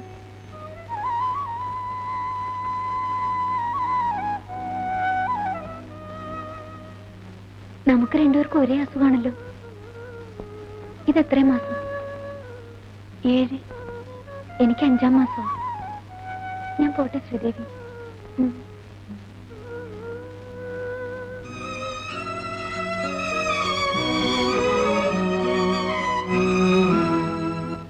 രവിയേട്ടനല്ലേ ശ്രീദേവിക്ക് ശിക്ഷ വാങ്ങിച്ചു കൊടുത്തത്? ശാപം കിട്ടുമെന്ന് എനിക്ക് പേടി. പെണ്ണ് മനസ്സുകൊണ്ട് ശപിച്ച എന്താ ഉണ്ടാവുന്നറിയോ? വീട്ടിലുള്ളവർക്ക് അതിന്റെ ദോഷം. നീ ഒന്നും മിണ്ടാതിരിക്കുന്നുണ്ടോ? ഞാനിതൊന്ന് വായിച്ചു തീർത്തോട്ടെ. രാത്രി കുറച്ചു നേരം എന്തെങ്കിലും വിശേഷം പറയാൻ രവിയേട്ടന് കിട്ടും. അപ്പൊ എന്തെങ്കിലും വായിച്ചുകൊണ്ടിരിക്കും. ഇങ്ങോട്ടാ. ഞാൻ പറഞ്ഞതല്ലോ രവിയേട്ടൻ ശ്രദ്ധിച്ചോ? എന്ത് ശ്രദ്ധിക്കാൻ? നിനക്ക് ആപ്പടെ ഒരു സബ്ജക്റ്റിലേ ഉള്ളൂ. ഹോസ്പിറ്റലിൽ വെച്ചാ പെണ്ണെ കാണിച്ചു തരാൻ പോയത് അബദ്ധമായി. ആ കുട്ടിയെ കണ്ടാലറിയാം നിരപരാധിയാണെന്ന്. നാളെ ഞാൻ ആശുപത്രി പോകുമ്പോ ആ കുട്ടിക്ക് എന്തെങ്കിലും വാങ്ങിച്ചു കൊടുക്കും. ചേടാ, ഞാൻ കേസ് വാദിച്ച് ശിക്ഷ വാങ്ങിക്കൊടുക്കുന്ന പെണ്ണുങ്ങളെയല്ലേ എന്റെ ഭാര്യ പോയി കാണുക, കുശലം പറയുക, അവർക്ക് വേണ്ട സഹായങ്ങൾ എത്തിച്ചു കൊടുക്കുക. നല്ല ഏർപ്പാടാണല്ലോ. നിനക്ക് ആ പെണ്ണിന്റെ ഗാർഡിയൻഷിപ്പ് ഏറ്റെടുക്കാനുള്ള വല്ല പരിപാടിയുണ്ടോ?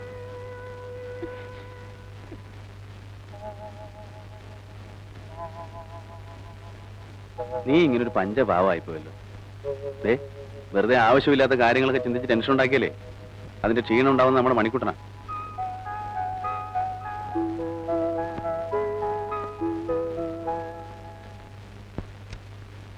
എന്തോ ഞാൻ ഇറങ്ങുന്നു. ഇന്ന് രവിയേട്ട എല്ലാം മറന്നു. ഗുരുവായൂരപ്പനെ തൊഴുന്ന കാര്യം മറന്നില്ലേ? ആ, കോടതിയിൽ പോകാനുള്ള തിരക്കൊണ്ടാണ് ഗുരുവായൂരപ്പനെ മറന്നതെന്ന് മൂപ്പർക്ക് മനസ്സിലാവും. പക്ഷെ എന്റെ എന്തുകുട്ടിക്ക് മാത്രം മനസ്സിലാവും. ആ, മനസ്സിലാവില്ല. ഇതൊക്കെ പറഞ്ഞു ജയിക്കേണ്ട കാര്യങ്ങളല്ല. സോറി.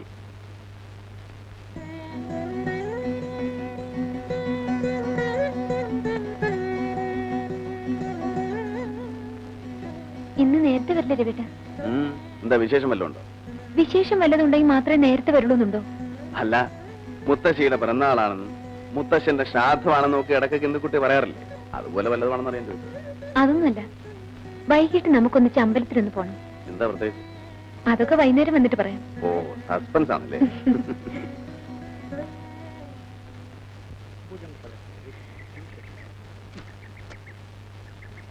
വയലെല്ലാം എടുത്താടോ, പോയി തുപ്പിട്ട് പാടും. ആ എന്തു, ഞാൻ പോയിട്ട് കാറയക്കാം. കല്യാണി മേൻകുട്ടി ഹോസ്പിറ്റലിൽ പോയി ഇഞ്ചക്ഷൻ എടുക്കാം. അതെ.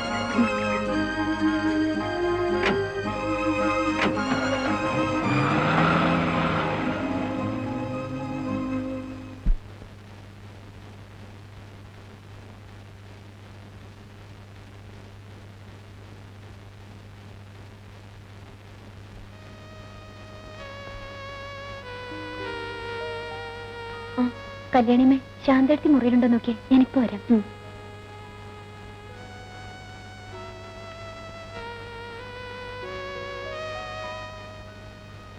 ശ്രീദേവിക്ക് വേണ്ടി കുറച്ച് ആപ്പിൾ കൊണ്ടുവന്നിട്ടുണ്ട്, കൊടുത്തോട്ടെ. പുറത്തുനിന്ന് കൊണ്ടുവരുന്ന സാധനങ്ങളൊന്നും കൊടുക്കാൻ പാടില്ലെന്ന് നിയമം. ശരി, കൊടുത്തോളൂ. എന്തിനാ ഇതെല്ലാം? ആപ്പിൾ കഴിക്കാൻ പാടില്ലെന്ന് ഡോക്ടർ പറഞ്ഞിട്ടൊന്നുമില്ലല്ലോ. ആരാണെന്ന് എനിക്ക് മനസ്സിലായില്ല. എന്നോട് ഇത്രയും സ്നേഹം കാണിക്കാൻ നിങ്ങളുടെ സഹോദരിയാണെന്ന് കരുതിയാൽ മതി. ഞാനിവിടെ സാധാരണ കിടക്കുന്ന ഒരു രോഗിയെ പോലെയല്ല. 7 വർഷം ജയിൽ ശിക്ഷയ്ക്ക് വിധിക്കപ്പെട്ട തടവുകാരിയാണ്. എല്ലാം എനിക്കറിയാം.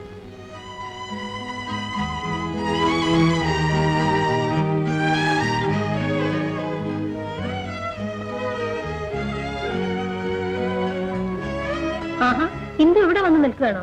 ഇഞ്ചക്ഷൻ എടുക്കണ്ടേ? വരൂ. വരട്ടെ.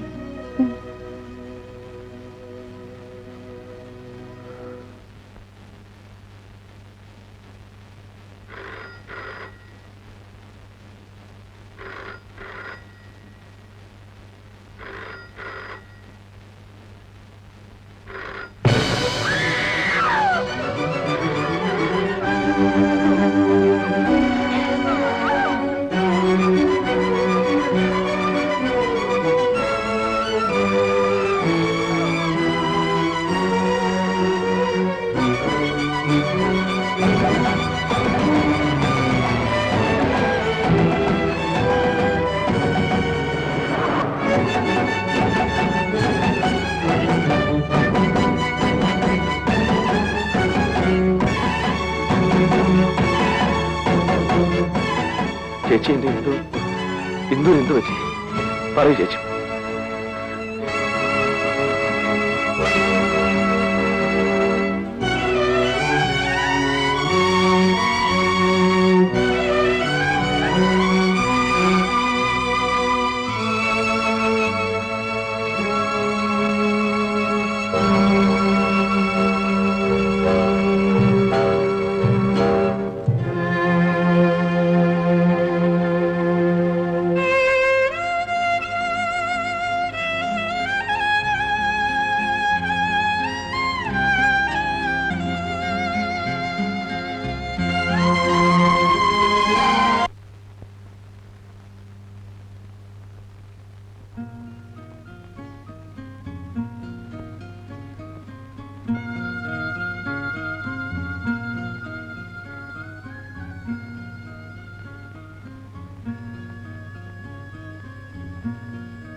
ഇന്ന് രവിയേട്ട എല്ലാം മറന്നു.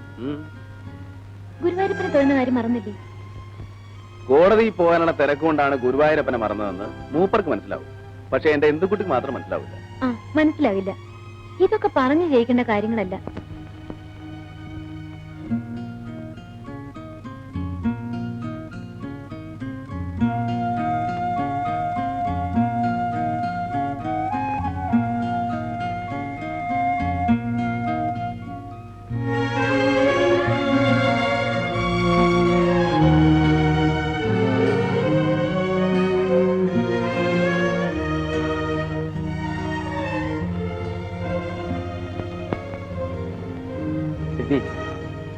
നഷ്ടപ്പെട്ടത് ഒരിക്കലും തിരിച്ചു കിട്ടാൻ പോകുന്നില്ല.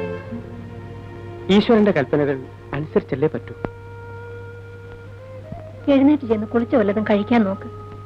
എത്ര ദിവസം വെച്ചാ ഇങ്ങനെ ഇരിക്കുന്നേ? എഴുന്നേക്ക് രവി.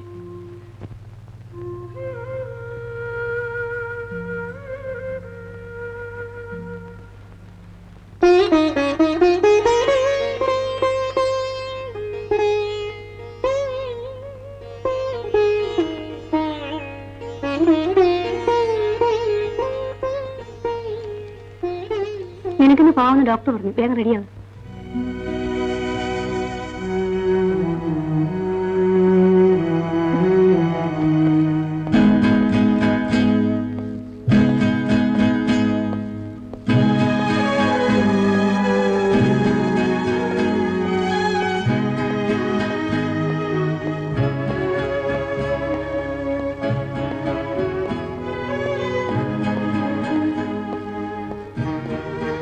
കുഞ്ഞിനെ വരും.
ശ്രീദേവി മടങ്ങി വരുമ്പോ ചിലപ്പോ ഞാൻ ഉണ്ടാവില്ല. സെപ്റ്റംബർ 15-ാം തീയതി വ്യാഴാഴ്ച രാവിലെ എന്റെ കഴുത്തിൽ ഒരു നിമിഷം കൊണ്ടുള്ള സുഖകരമായ മരണം.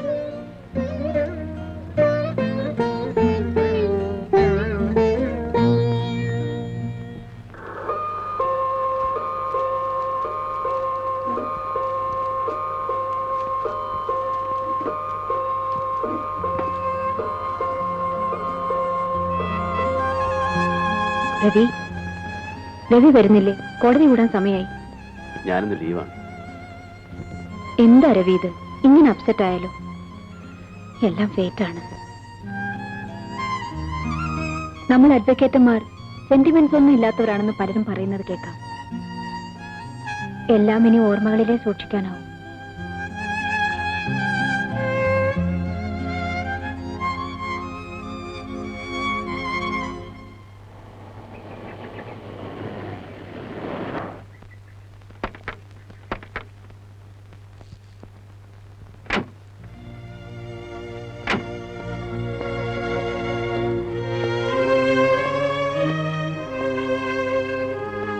രവിട്ട, എന്താ രവിട്ട ഇത്? ഷൂ ഇട്ടുകൊണ്ടാണ് അകത്ത് പോന്നേ? കൊച്ചുകുട്ടിയല്ലേ എന്നിങ്ങനെ ഓർമ്മിപ്പിക്കാൻ.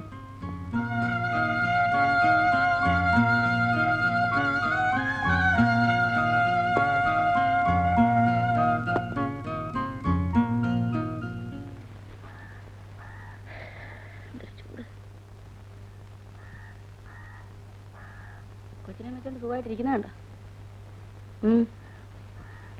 എടി പെണ്ണെ, നീ കൊച്ചിനെ വെച്ചിട്ടുള്ള പണിയൊന്നും എടുക്കണ്ടേ? കൊച്ചിനെ എവിടെയാണ് കിടത്തിട്ട് ഒന്ന് ജോലി എടുക്കുക. മോൻ കരഞ്ഞിട്ടാ. ആ കുഞ്ഞുങ്ങളായ കരയൊക്കെ ചെയ്യും. നീ ആദ്യമായിട്ട് പ്രസവിച്ചത് കൊണ്ടാ. 2-3 ആകുമ്പോ ഒക്കെ ശരിയായിക്കോളും. ചെല്ല, ഇല്ലെങ്കിൽ വാർഡൻ ഞങ്ങളെയാ ചീത്ത പറയുന്നത് അല്ലേടി? ആ ചെല്ലു വേണ്ടേ?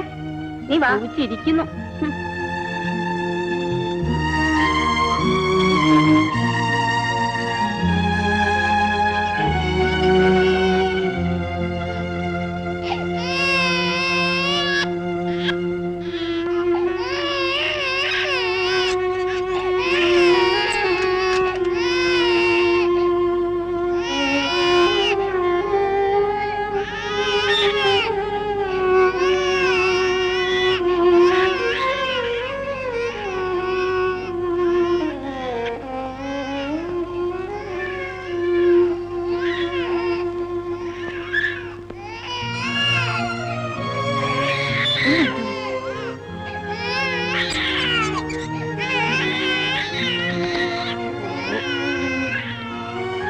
കുഞ്ഞിന് വിശക്കുന്നുണ്ടാവും. നീ എന്നെ ശ്രീദേവി എന്ന് പറഞ്ഞേക്കും. രവിയെ ഞാനിങ്ങോട്ട് കൂട്ടിക്കൊണ്ടുവന്നത് ഒരു പ്രത്യേക കാര്യം പറയാൻ വേണ്ടിയാണ്. എന്തു മരിച്ച ദുഃഖം ഇന്നും തന്നെ വിട്ടുമാറിയിട്ടില്ലെന്നറിയാം. ഒരിക്കലും അത് മാറുകയുമില്ല. എന്നാലും താൻ ചെറുപ്പമാണ്. ഈ ഏകാന്തതയിൽ നിന്നും കുറച്ചെങ്കിലും മോചനം കിട്ടണമെങ്കിൽ താൻ മറ്റൊരു വിവാഹം കഴിക്കണം. ശരിയാ രവി, നീ ഒരു വിവാഹം കഴിച്ചാലേ. ഇല്ല ശാന്തൻ, ഇനിയൊരു വിവാഹത്തെ കുറിച്ച് എനിക്ക് ചിന്തിക്കാനാവില്ല. തന്നെ ഞങ്ങൾ ഉപദേശിക്കുകയാണെന്ന് കരുതരുത്. വിവാഹം കഴിഞ്ഞ ഉടനെ എത്രയോ പേരുടെ ഭാര്യമാർ മരിച്ചിരിക്കുന്നു. അവരൊക്കെ ജീവിക്കുന്നില്ലേ? എല്ലാം ഓരോരുത്തരുടെ ഫേറ്റാണ്. മേനോൻ ചേട്ടനും ശാന്തയെടുത്തും എന്നെ നിർബന്ധിക്കരുത്. എന്റെ ഇന്ദുവിന്റെ സ്ഥാനത്ത് വേറൊരു പെൺകുട്ടിയെ ഇല്ല, എനിക്കതിന് കഴിയില്ല.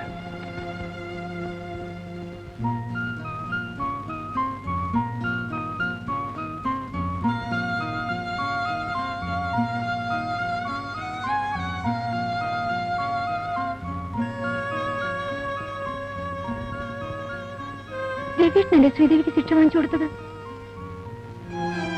ശാപം കിട്ടുമെന്ന് എനിക്ക് പേടി. പെണ്ണ് മനസ്സുകൊണ്ട് ശപിച്ച എന്താ ഉണ്ടാവാന്നറിയോ? വീട്ടിലുള്ളവർക്കാ അതിന്റെ ദോഷം. അവിവാഹിതയായ നിങ്ങൾ ഇപ്പോൾ 3 മാസം ഗർഭിണിയാണെന്ന് ഞാൻ പറഞ്ഞാൽ നിങ്ങൾക്ക് നിഷേധിക്കാൻ പറ്റുമോ? മാന്യന്മാരായ എല്ലാ തന്തമാരുടെയും പേര് പറയാൻ കഴിഞ്ഞില്ലെങ്കിലും ഒരാളുടെയെങ്കിലും പേര് പറയാമോ? പിതാവ് ആരാണെന്ന് അറിയാത്ത ഒരു കുഞ്ഞിനെ ഗർഭത്തിൽ ചുമന്നുകൊണ്ട് നടക്കുന്ന ഈ സ്ത്രീയെ എങ്ങനെ നല്ലവളെന്ന് വിശ്വസിക്കാൻ കഴിയും? ഈ നഗ്നമായ സത്യം ഒന്നുകൊണ്ട് തന്നെ കലയുടെ മറവിൽ വ്യഭിചാരം നടത്തിയിരുന്ന ഒരു സ്ത്രീയാണ് പ്രതി എന്നത് സ്പഷ്ടമാണ്. She deserves the maximum punishment. ശ്രീദേവിയുടെ സ്ഥാനത്ത് ഞാനായിരുന്നെങ്കിൽ രവീഷ് ഈ കേസ് വാദിക്കുമായിരുന്നു.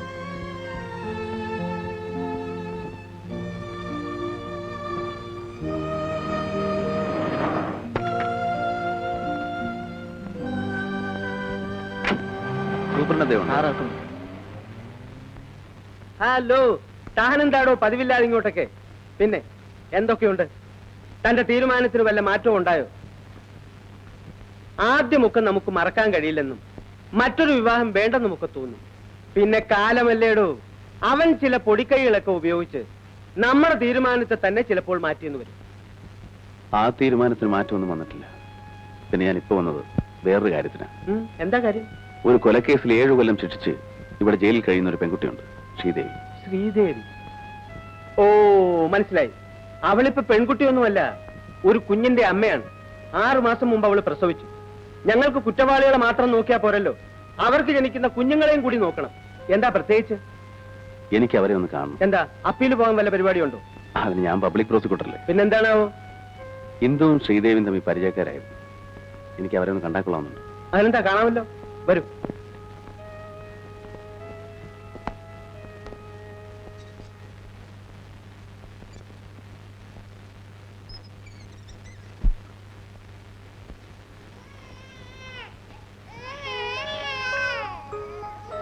ഇതാണ് അവരുടെ കുട്ടി.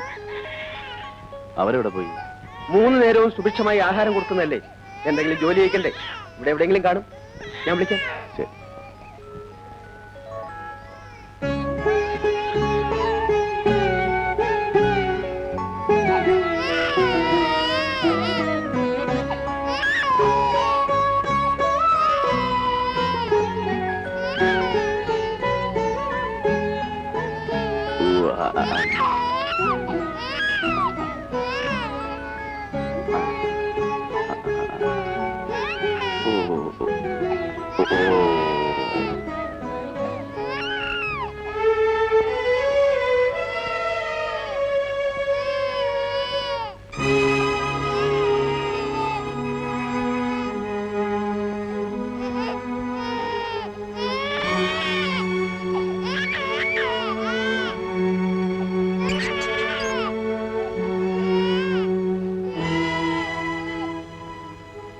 എന്നെ വിളിപ്പിച്ചത്? ശ്രീദേവിക്ക് എന്നെ മനസ്സിലായില്ല. മനസ്സിലായി. എന്തിനാ എന്നെ കാണുമെന്ന് പറഞ്ഞത്? ഞാൻ സൂപ്രണ്ട് മേനോനൊന്ന് കാണാൻ വന്നതാ. അപ്പോ ശ്രീദേവിയെ കൂടെ ഒന്ന് കണ്ടിട്ട് പോവാന്ന് കരുതി. അത്രയ്ക്കുള്ളൊരു ബന്ധമൊന്നും നമ്മൾ തമ്മിലില്ലല്ലോ. പിന്നെ വെറും ഒരു നേരം പോക്ക് അല്ലേ? അല്ല, എന്റെ ഭാര്യ ഇന്ദുവിന് ശ്രീദേവി വലിയ ഇഷ്ടമായിരുന്നു.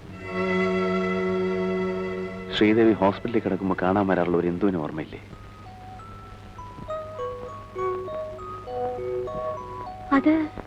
അത് സാറിന്റെ ഭാര്യയാണോ? അതെ. ഇന്ദുവിന് സുഖമാണോ സാർ? പ്രസവിച്ചെടുക്കുകയായിരിക്കും അല്ലേ? അല്ല, ഇന്ദു മരിച്ചുപോയി.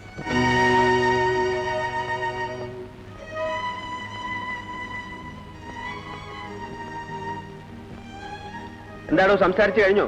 പോകാം. ആ കുട്ടിയെ അവിടെ കെട്ടിച്ചിട്ട് പോയി ജോലി ചെയ്തു.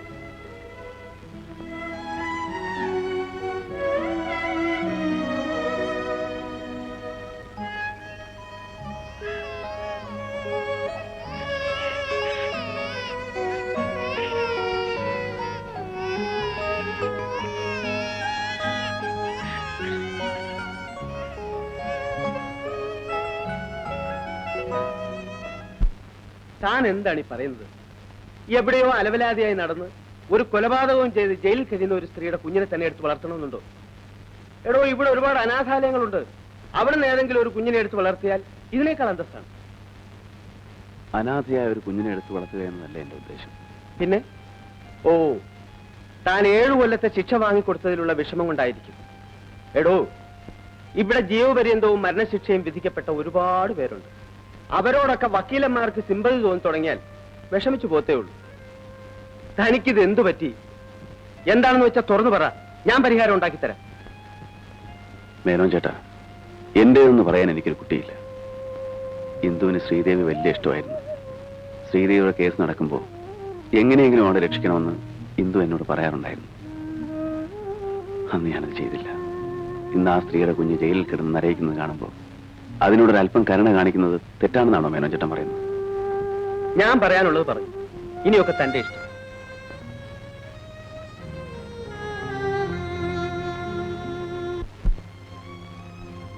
വേണ്ട സർ, എനിക്ക് ശിക്ഷ വാങ്ങി തന്നതിലുള്ള സഹതാപം കൊണ്ടായിരിക്കും ഇങ്ങനെ ഒരു തീരുമാനവുമായി സാറിപ്പോൾ വന്നത്.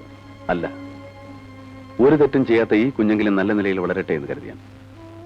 സർ, ഇപ്പോൾ കാട്ടുന്ന ഈ സഹതാപത്തേക്കാൾ എത്രയോ നന്നായിരുന്നു അന്ന് എനിക്കൊരു വധശിക്ഷ വാങ്ങി തന്നിരുന്നെങ്കിൽ ഞാനും എന്റെ മോനും ഒരുമിച്ച് ഒരു നിമിഷം കൊണ്ട്.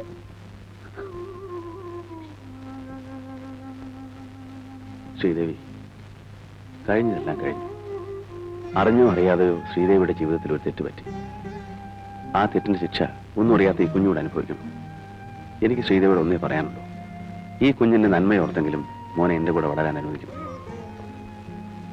എന്റേതെന്ന് പറയാൻ എനിക്ക് കുഞ്ഞു മാത്രമേ ഉള്ളൂ.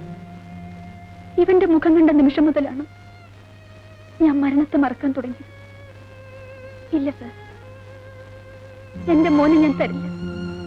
എനിക്കതിനാവില്ല.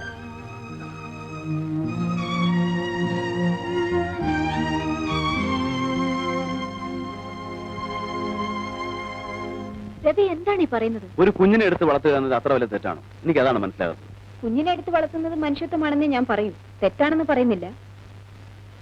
എന്നാൽ കൊലക്കുറ്റത്തിന് ശിക്ഷിക്കപ്പെട്ട് ജയിലിൽ കഴിയുന്ന ഒരു സ്ത്രീയുടെ കുഞ്ഞിനെ എടുത്ത് വളർത്താൻ മാത്രം രവിയും ആ സ്ത്രീയും തമ്മിലുള്ള ബന്ധം എന്താണ്? ഒരു ബന്ധവുമില്ല. ശശികലയ്ക്ക് അറിയാമോ, ശ്രീദേവിയുടെ കേസ് നടക്കുന്ന ദിവസങ്ങളിലൊക്കെ ഞാൻ വീട്ടിൽ കയറി ചെല്ലുമ്പോൾ ഇന്ദു ആദ്യം ചോദിക്കുന്നത് ശ്രീദേവിയെ കുറിച്ചായിരുന്നു. ശ്രീദേവിയെ ശിക്ഷിച്ചു എന്നറിഞ്ഞപ്പോൾ നമ്മുടെ പ്രൊഫഷനെ കുറിച്ച് അറിയാനിട്ടാണെങ്കിൽ കൂടി അന്ന് അവൾ എന്നെ ഒരുപാട് കുറ്റപ്പെടുത്തി. എന്റെ ഇന്ദു ജീവിച്ചിരുന്നപ്പോൾ ആ കുറ്റപ്പെടുത്തലിലൊന്നും ഞാൻ കാര്യമായിട്ടെടുത്തില്ല. പക്ഷേ ഇന്ന് അതേക്കുറിച്ച് ഓർക്കുമ്പോൾ കൂടുതലൊന്നും എന്നോട് ചോദിക്കരുത്. ശ്രീദേവിയുടെ അഡ്വക്കേറ്റ് എന്ന നിലയിൽ ശശികല പറഞ്ഞാൽ ശ്രീദേവി സമ്മതിച്ചു. അത് ചെയ്യാൻ കഴിയുമെന്ന് മാത്രമാണ് എനിക്കറിയേണ്ടത്. ഞാൻ പറഞ്ഞു നോക്കാം. ഇല്ല, എന്റെ കുഞ്ഞിനെ ഞാൻ ആർക്കും കൊടുക്കില്ല. കാണാതെ കഴിയാൻ പറ്റില്ല. കുഞ്ഞുമായി ഇവിടെ എത്ര നാൾ കഴിയാമെന്നാണ് ശ്രീദേവിയുടെ വിചാരം? കുഞ്ഞിന് 1 വയസ്സ് തികയുന്നത് വരെ മാത്രമേ ഇവിടെ താമസിക്കാൻ പാടുള്ളൂ എന്നാണ് നിയമം. 1 വർഷം തികഞ്ഞാൽ കുഞ്ഞിനെ നിയമപ്രകാരം ഏതെങ്കിലും ഒരു അനാഥാലയത്തിലേക്ക് മാറ്റും. 1 വയസ്സാകുമ്പോൾ ശ്രീദേവി തന്റെ അമ്മയാണെന്ന് കുഞ്ഞിന് മനസ്സിലാകാനും തുടങ്ങും. അപ്പോഴുള്ള അകൽച്ചയേക്കാൾ നല്ലത് ഇപ്പോഴേ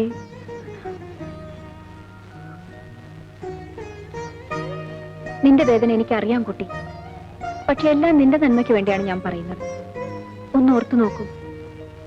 അനാഥാലയത്തിൽ വളരുന്നതിനേക്കാൾ എത്രയോ നല്ലതാണ് നീ അറിയുന്ന ഒരു മനുഷ്യന്റെ സംരക്ഷണയിൽ നിന്റെ കുഞ്ഞ് വളരുന്നു.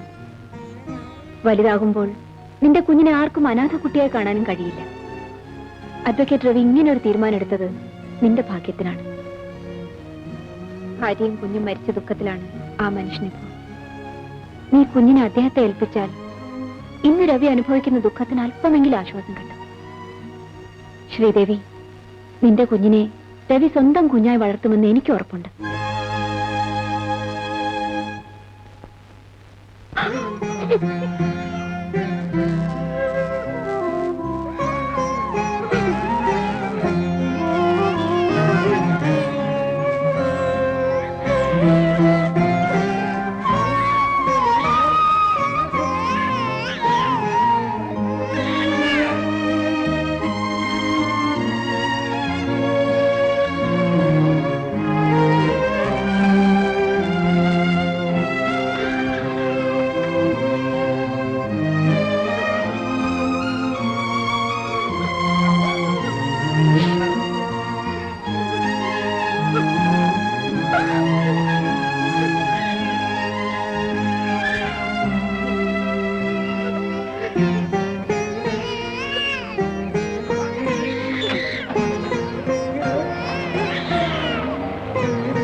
പൊന്നേ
സുഖമാണോ സാർ?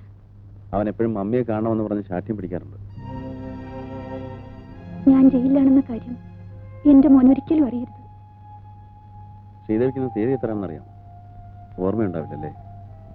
പുറത്തുള്ളവരെക്കാൾ തീയതിയും ദിവസവും കൃത്യമായി ഓർക്കുന്നത് അകത്ത് കഴിയുന്ന ഞങ്ങളായിരിക്കും. ഇന്ന് 7-ാം തീയതിയല്ലേ? അടുത്ത മാസം 7-ാം തീയതി ശ്രീദേവിയുടെ ശിക്ഷയുടെ കാലാവധി തീരുകയാണ്. ശ്രീദേവിയിൽ നിന്ന് ചില കാര്യങ്ങൾ അറിയാൻ ഞാൻ ആഗ്രഹിക്കുന്നു. അനിക്കുട്ടന്റെ അച്ഛനാരാണ്?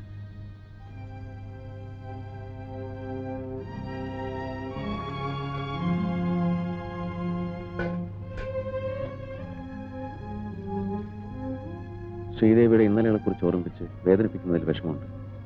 എന്നാൽ കൂടി അനിക്കുട്ടന്റെ അച്ഛനാരാണെന്ന് അറിഞ്ഞാൽ അയാളെ തേടിപ്പിടിച്ച് നിങ്ങളെ യോജിപ്പിക്കാൻ കഴിയുമെന്നാണ് എന്റെ വിശ്വാസം. ഇനിയുള്ള കാലമെങ്കിലും ശ്രീദേവിക്ക് നല്ലൊരു ജീവിതം തരാൻ കഴിഞ്ഞാൽ. ജീവിതം? എന്റെ ജീവിതം എന്നെ അവസാനിച്ചു. ഇനി ഞാൻ ജീവിക്കുന്നത് എന്റെ മോന് വേണ്ടി മാത്രമാണ്. അതുകൊണ്ട് തന്നെയാണ് ഞാൻ ചോദിക്കുന്നത്. അവൻ വളർന്നു വലുതാകുമ്പോൾ ശ്രീദേവിയുടെ മുഖത്ത് നോക്കി അവൻ ചോദിക്കും അവന്റെ അച്ഛനാരാണ്. അന്ന് ആരുടെയെങ്കിലും പേര് പറയാതിരിക്കാൻ ശ്രീദേവിക്ക് പറ്റില്ല. എന്നെ ഒരു അന്യനായി കാണാതിരിക്കാൻ ശ്രീദേവിക്ക് കഴിയുമെങ്കിൽ മാത്രം പറഞ്ഞാൽ മതി.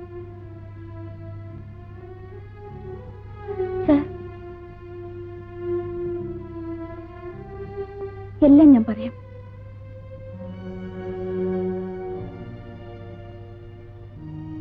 എന്റെ മോനെ ഒരു കൊലയാളിയുടെ മകനാണെന്ന് അറിയിക്കാതെ അവന് സ്നേഹവും വാത്സല്യവും കൊടുത്ത് വളർത്തിയത് സാറാണ്. അവൻ അച്ഛനില്ലെങ്കിലും അച്ഛാന്ന് വിളിക്കാനുള്ള അവകാശം കൊടുത്തതും സാറാണ്. സാറിനോട് ഞാൻ എല്ലാം പറയാം. ഞാനൊരു പാട്ടുകാരിയാണെന്ന് സാറിന് അറിയാമല്ലോ. അന്ന് SN ഹാളിൽ ഞങ്ങളുടെ ട്രൂപ്പിന്റെ ഗാനമേള നടക്കുമ്പോഴാണ് ഞാനൊരു ചെറുപ്പക്കാരനെ പരിചയപ്പെടുന്നത്, സതീഷ്. ആ പരിചയം പ്രേമമായി വളർന്നു. സതീഷ് ഒരു ബാങ്ക് ഉദ്യോഗസ്ഥനായിരുന്നു.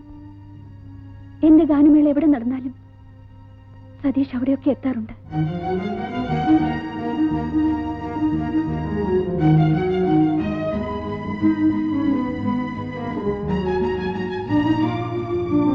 ഞാൻ എന്റെ മനസ്സ് മാത്രമല്ല സതീഷിന് കൊടുത്തത്, എന്നെ തന്നെ കൊടുത്തു.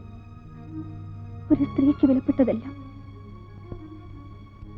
ഒരു ദിവസം ഞാൻ ഒരു സത്യം മനസ്സിലാക്കി.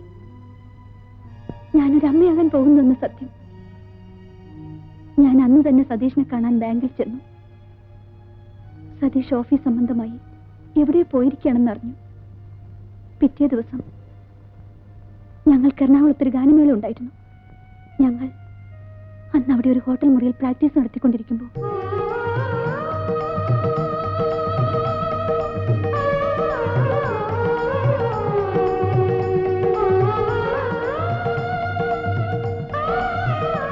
മാനേജർ സാറേ, ഇതൊരു തല്ലിപ്പൊളി ഹോട്ടലാ. അപ്പുറത്തൊക്കെ പോലീസ് റൈഡ് നടക്കും. റൈഡ്? ആ.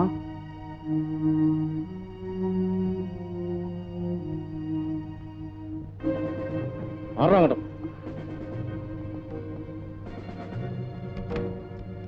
നീ അങ്ങോട്ട് നടക്കണം അങ്ങോട്ട്. നിങ്ങളൊക്കെ? ഞങ്ങൾ CAC ഗാനമേള ട്രൂപ്പുകാരാ. ഇന്ന് പ്രോഗ്രാം ഉണ്ട്? ഉണ്ട്.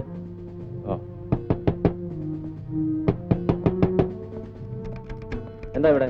തുറക്കുന്നില്ല സാർ. മാറും. തുറക്കടോ. തുറക്കാൻ. എന്താണ് തുറക്കാൻ ഇത്ര താമസം? ഇറങ്ങി വേടി.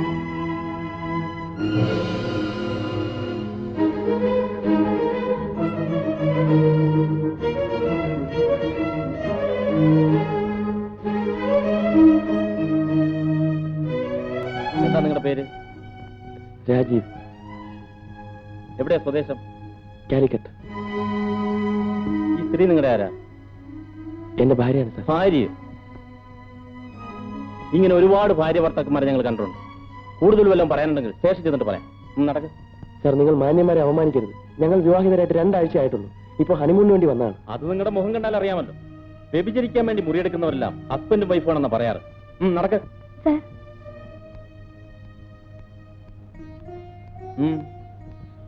ഇവരുടെ മാരേജ് കഴിഞ്ഞതാണ്. ഇവരെ നിങ്ങൾ അറിയോ? അറിയും. മിസ്റ്റർ രാജീവിന്റെ വിവാഹത്തിന് ഞാൻ പോയിരുന്നു. He got married only 2 weeks back. ഓഹോ. നിങ്ങൾ CAC ട്രൂപ്പിലെ സിംഗർ അല്ലേ?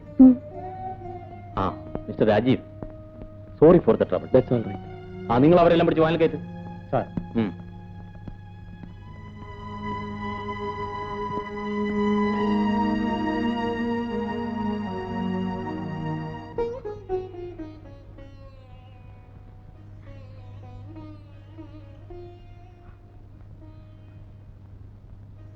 എന്നെ വിവാഹം കഴിക്കാമെന്ന് പറഞ്ഞ് വിശ്വസിപ്പിച്ച് എന്റെ എല്ലാം കവർന്നെടുത്ത സ്വന്തം കാമുകനെ മറ്റൊരു സ്ത്രീയോടൊപ്പം ഹോട്ടൽ മുറിയിൽ വെച്ച് വ്യഭിചാര കുറ്റത്തിന് അറസ്റ്റ് ചെയ്തപ്പോൾ അവർ ഭാര്യ ഭർത്താക്കന്മാരാണെന്ന് പറഞ്ഞ് പോലീസിന്റെ മുമ്പിൽ സാക്ഷ്യപത്രം നൽകി കാമുകനെ രക്ഷിച്ച ഒരു കാമുകയും ഈ ലോകത്തുണ്ടാവില്ല സർ. ആ മനുഷ്യന് വേണ്ടി ഞാൻ അതും ചെയ്തു. പിറ്റേ ദിവസം ഞാൻ സതീഷിനെ കാണാൻ ചെന്നു. ഒരു പുരുഷനെ ജീവന് തുല്യം സ്നേഹിക്കുന്ന ഒരു പെണ്ണിന് സഹിക്കാനാവാത്ത കാഴ്ചയാണ് ഞാൻ ആ ഹോട്ടൽ മുറിയിൽ വെച്ച് കണ്ടത്. അത് ഞാൻ സഹിക്കാം. സതീഷ് എന്നെ ഉപേക്ഷിക്കരുത്. ഉപേക്ഷിക്കുമെന്ന് ആര് പറഞ്ഞു? ഈ പെണ്ണുങ്ങൾക്ക് ഒരു കുഴപ്പമുണ്ട്. പ്രേമിച്ചു കഴിഞ്ഞാൽ അടുത്ത സ്റ്റേജ് ഉടനെ വിവാഹം കഴിക്കാം. ഒരു പുരുഷനെ സംബന്ധിച്ചിടത്തോളം വിവാഹം എന്ന് പറയുന്നത് അങ്ങനെ പെട്ടെന്ന് ചെയ്യാൻ പറ്റുന്ന ഒരു കാര്യമല്ല. അവന്റെ ഉദ്യോഗം, സ്റ്റാറ്റസ്, അങ്ങനെ എന്തെല്ലാം നോക്കണം. എന്റെ ഇന്നത്തെ സ്ഥിതി അനുസരിച്ച് ശ്രീദേവിയെ ഉടനെ വിവാഹം കഴിക്കാനുള്ള ചുറ്റുപാടിലല്ല ഞാൻ. അടുത്ത ആഴ്ച ഞാൻ കുവൈറ്റിൽ പോകും. പിന്നെ എന്നാണ് തിരിച്ചു വരുന്നതെന്ന് എനിക്ക് തന്നെ പറയാൻ പറ്റും. സതീഷ്, ഞാനൊരു പാവമാണ്, ആരോരും ഇല്ലാത്തവളാണ്. സതീഷ് എന്നെ വിവാഹം കഴിച്ചില്ലെങ്കിൽ ഗർഭിണിയായ ഞാൻ. അതാണ് ഞാൻ പറഞ്ഞ അബോർട്ട് ചെയ്യാം. സതീഷ്, ഗർഭത്തിന്റെ ലക്ഷണം കണ്ടു തുടങ്ങിയിട്ടല്ലേ ഉള്ളൂ. ഈ സ്റ്റേജ് ആവുമ്പോൾ ഒരു കുഴപ്പമുണ്ടാവില്ല. ഇല്ല, ഞാനതിന് സമ്മതിക്കില്ല. അപ്പൊ ഞാൻ പറഞ്ഞാൽ നീ അനുസരിക്കില്ലല്ലേ? വേണ്ട, നിന്റെ ഇഷ്ടം പോലെ ചെയ്തോ. ഒരു കാര്യം ഞാൻ തീർത്തു പറഞ്ഞേക്കാം, നിന്നെ വിവാഹം കഴിക്കാൻ എനിക്ക് സാധിക്കില്ല. എന്തെങ്കിലും വാഗ്ദാനങ്ങൾ ഞാൻ തന്നിട്ടുണ്ടെങ്കിൽ അത് മനസ്സിൽ കൊണ്ടുവന്നിട്ട് യാതൊരു കാര്യമില്ല. പെണ്ണുങ്ങളായ ഗർഭിണികളാവും. ഒരു കലാകാരി കൂടി ആവുമ്പോ അത് സാധാരണ സംഭവമാണ്. അതിന് ശ്രീദേവി ഇത്ര വറീഡാവുന്നതിന് നാളെ ഹോസ്പിറ്റലിലേക്ക് എന്നാ മതി. എല്ലാം ഞാൻ ഡോക്ടറോട് പറഞ്ഞിട്ടുണ്ട്. വരട്ടെ. സതീഷ്, എന്റെ ജീവിതം നശിപ്പിച്ചുകൊണ്ട് നിങ്ങൾ എവിടെയും പോകാമെന്ന് വിചാരിക്കണ്ട. നിങ്ങളെ ഞാൻ കുവൈറ്റിലേക്ക് വിടില്ല. ഞാൻ ബാങ്കിൽ വന്ന് നിങ്ങളും ഞാനും തമ്മിലുള്ള ബന്ധം എല്ലാവരോടും വിളിച്ചു പറയും. പേടിപ്പിക്കാൻ എടി പെണ്ണേ, നിന്നേക്കാൾ വലിയ എത്രയോ പേരെ ഞാൻ കണ്ടിരിക്കുന്നു. ആ വേല അങ്ങ് മനസ്സിൽ വെച്ചാൽ മതി.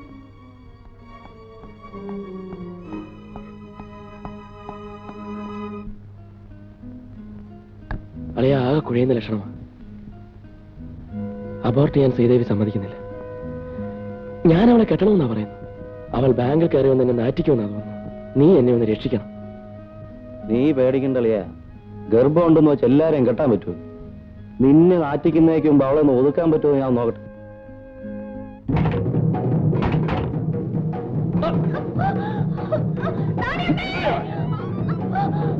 നിനക്ക് സതീഷിനെ തന്നെ വിവാഹം കഴിക്കണം അല്ലേടി? നിന്റെ വയറ്റിൽ കിടക്കുന്ന കൊച്ചിനെ തന്ന സതീഷാണ് പറഞ്ഞ് നീ ബാങ്കിൽ ചെന്നവനെ നാറ്റുമല്ലേ? അവന് മാത്രം എന്റെ പേരോട് അതിന്റെ ലിസ്റ്റ് ചേർത്തോ. പിന്നെ നീ ആരുടെ പേര് പറയും? അവന്റെതോ അതോ എന്റെതോ?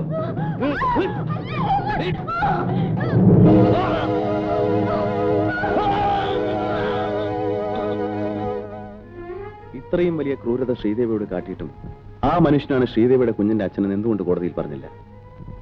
കോടതിയിലല്ല, സാക്ഷാൽ ഈശ്വരനോട് പറഞ്ഞാൽ പോലും ഒരിക്കലും ഒരു പരിഹാരം ഉണ്ടാവാൻ പോകുന്നില്ലെന്ന് എനിക്കറിയാമായിരുന്നു. എനിക്ക് വേണമെങ്കിൽ ആ മനുഷ്യനോട് പക വീട്ടാമായിരുന്നു. പക്ഷെ ഞാനത് ചെയ്തില്ല. എനിക്കതറിയില്ല. സ്നേഹിക്കാനേ എനിക്കറിയൂ.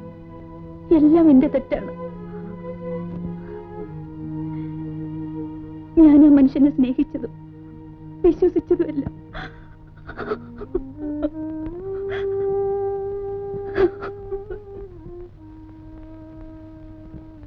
കരയാതിരിക്കൂ ശ്രീദേവി, എല്ലാം വിധിയാണ്.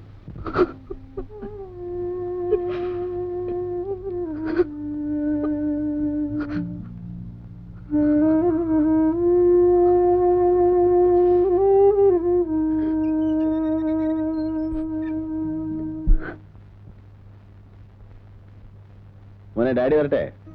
ഡാഡി രാവിലെ എവിടെ പോവാ? ഇന്ന് മോന്റെ മമ്മി വരുന്ന ദിവസമാണ്. ഡാഡി മമ്മിയെ കൊണ്ടുവരാൻ പോവാ. ഞാനും വരുന്നു ഡാഡി, എനിക്കും മമ്മിയെ കാണണോ? അയ്യോ വേണ്ട, മമ്മി ജോലി ചെയ്യുന്ന ഓഫീസില് കുട്ടികളെ കൊണ്ടുപോകാൻ പാടില്ല. മോനിവിടെ വന്നോ, ഡാഡി പോയി വിളിച്ചോണ്ടിരാ. കല്യാണമേ, മോനെ കുളിപ്പിച്ച് കുട്ടപ്പനാക്കി നിർത്തിയേക്കണം. ഞാൻ പോയി മമ്മി വിളിച്ചിട്ടാ കേട്ടോ. ടാറ്റാ.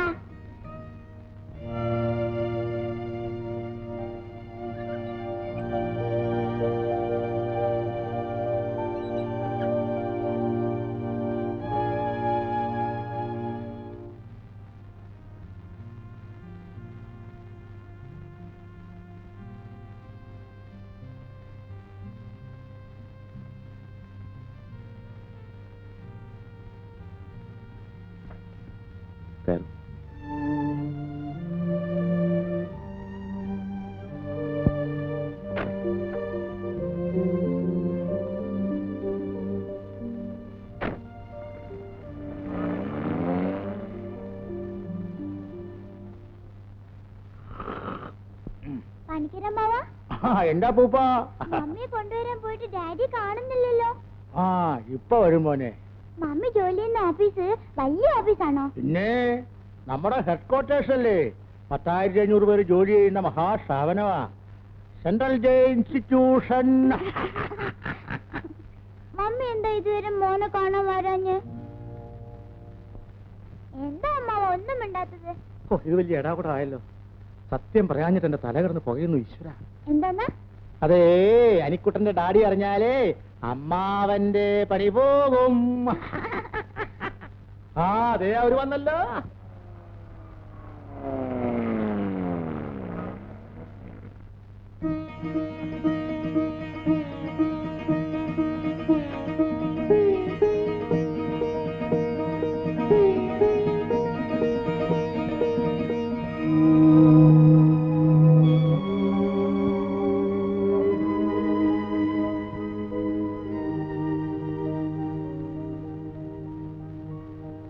ഇതാണ് മോനെ നിന്റെ മമ്മി.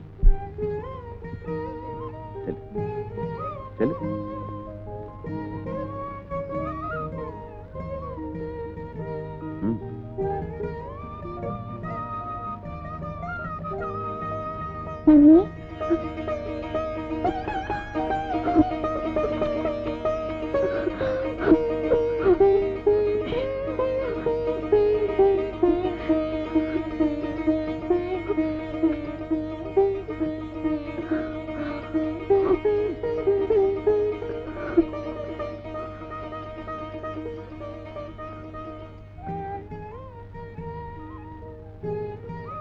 മമ്മി ഇനി മോന്റെ കൂടെ എന്നുണ്ടാവോ ഡാഡി?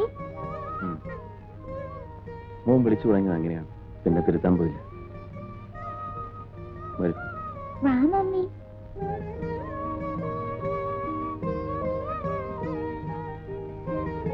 ആ, കല്യാണിയമ്മേ, ശ്രീദേവിക്ക് ആ മുറി ഒന്ന് കാണിച്ചു. ശരി, മമ്മിയുടെ മുറി ഞാൻ കാണിച്ചു തരാം. വാ.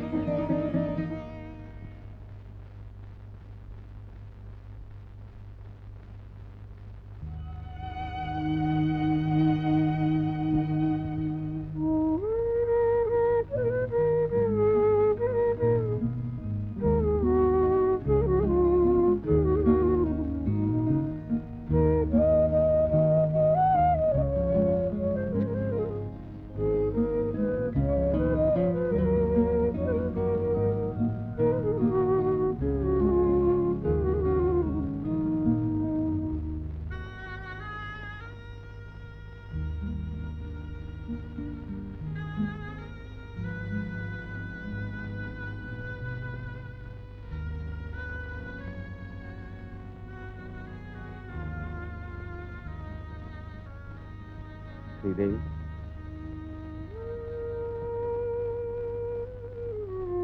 ശ്രീദേവി ഉറങ്ങിയില്ലേ? മോന് ഉറങ്ങാൻ വേണ്ടി കാത്തിരുന്നത്. എന്നും അനിക്കുട്ടൻ എന്റെ കൂടെയാ ഉറങ്ങാറ്. ഇന്ന് മോനില്ലാത്തതുകൊണ്ട് അമ്മയെ കണ്ടപ്പോ ഡാഡിയെ, ഐ മീൻ എന്നെ മറന്നു. ശ്രീദേവി കിടന്നോളൂ.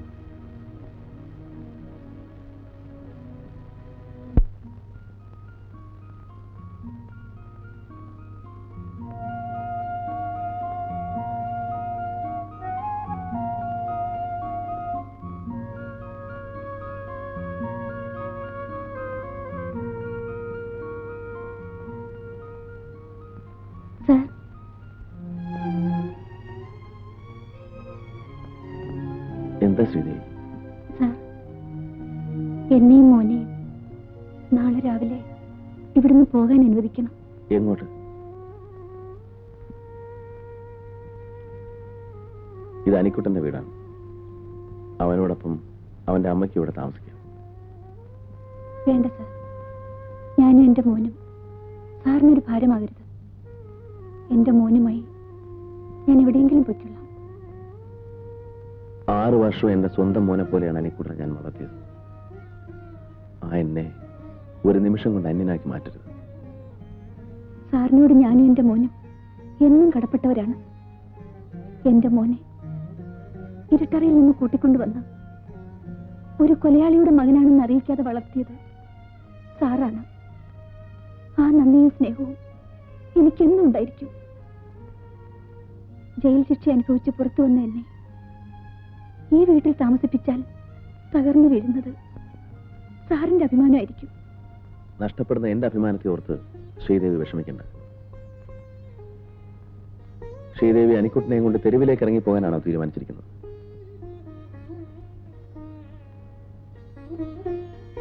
ശ്രീദേവിയോട് പോകരുതെന്ന് എനിക്ക് പറയാനാവും. നിർബന്ധിച്ച് ഇവിടെ നിർത്താൻ എനിക്ക് അവകാശമില്ല.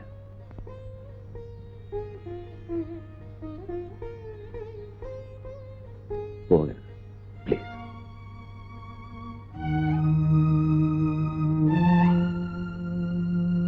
Ladies and gentlemen, Indian Airlines announces the arrival of flight IC-167 from Bombay. Thank you.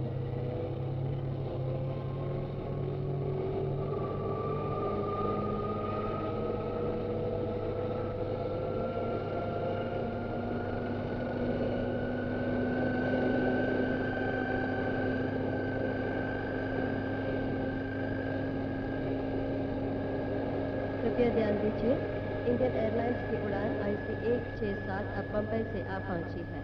धन्यवाद.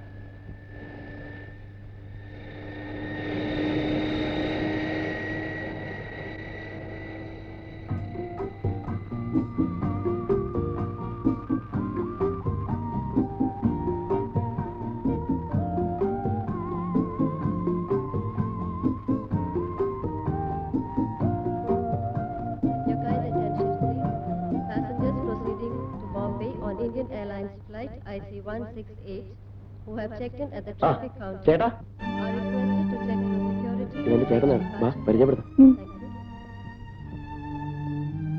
യാത്ര സുഖമായിരുന്നു? ചേട്ടൻ വന്നിട്ട് അധികം നേരമായോ? ഫ്ലൈറ്റ് 1 hour ലേറ്റ് ആയിരുന്നു. ആ ചേട്ടാ, ഇത് മിനി കുവൈറ്റ് എയർവേസിൽ വർക്ക് ചെയ്യുന്നു. തൃശ്ശൂരാണ് വീട്. ഇതെന്റെ ചേട്ടൻ. അറിയാം, സതീഷ് എപ്പോഴും പറയാറുണ്ട്. നമുക്ക് പോവാം. ആ, മിനിയുടെ വീട്ടിൽ ആരെങ്കിലും വന്നിട്ടുണ്ട്? ഡാഡിക്ക് നല്ല സുഖമില്ല. ഡ്രൈവർ വന്നിട്ടുണ്ടോ? വരട്ടെ. ഓക്കെ.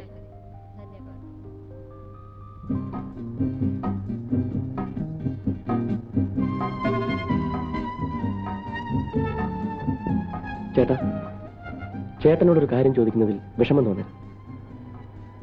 ചേട്ടൻ ഏതോ ഓർഫണേജിൽ നിന്നും ഒരു കുട്ടിയെടുത്ത് വളർത്തുന്നു എന്ന് കേട്ടു. അതെ, ഓർഫനേജിൽ നിന്നല്ല, ജയിലിൽ നിന്ന്. ജയിലിൽ നിന്ന്? അതെ, ഒരു മർഡർ കേസിൽ 7 വർഷം ശിക്ഷിച്ച് ജയിലിൽ കഴിഞ്ഞിരുന്ന ഒരു സ്ത്രീയുടെ കുട്ടിയെ. ഒരു കുട്ടിക്ക് വേണ്ടിയായിരുന്നെങ്കിൽ ചേട്ടൻ മറ്റൊരു വിവാഹം കഴിക്കാമായിരുന്നു. ഞാനത് എഴുതിയതുമാണ്. ചേട്ടൻ ഈ കാട്ടിയത് നമ്മുടെ അന്തസ്സിന് ഒട്ടും യോജിച്ചായില്ല. ഇന്ന് ചേട്ടൻ ഒരു ജഡ്ജിയാണ്, അതുപോലും ചേട്ടൻ മറന്നു. വക്കീലായാലും ജഡ്ജി ആയാലും മനുഷ്യന്റെ മനസ്സിലെ വികാരങ്ങളെല്ലാം ഒന്നല്ലേ?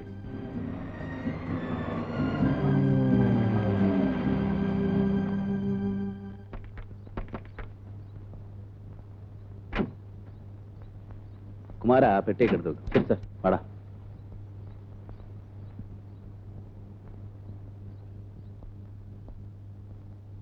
ആ, നീ അനിക്കുട്ടനെ കണ്ടിട്ടില്ലല്ലോ. അനിക്കുട്ടാ, അനിക്കുട്ടാ, വാ.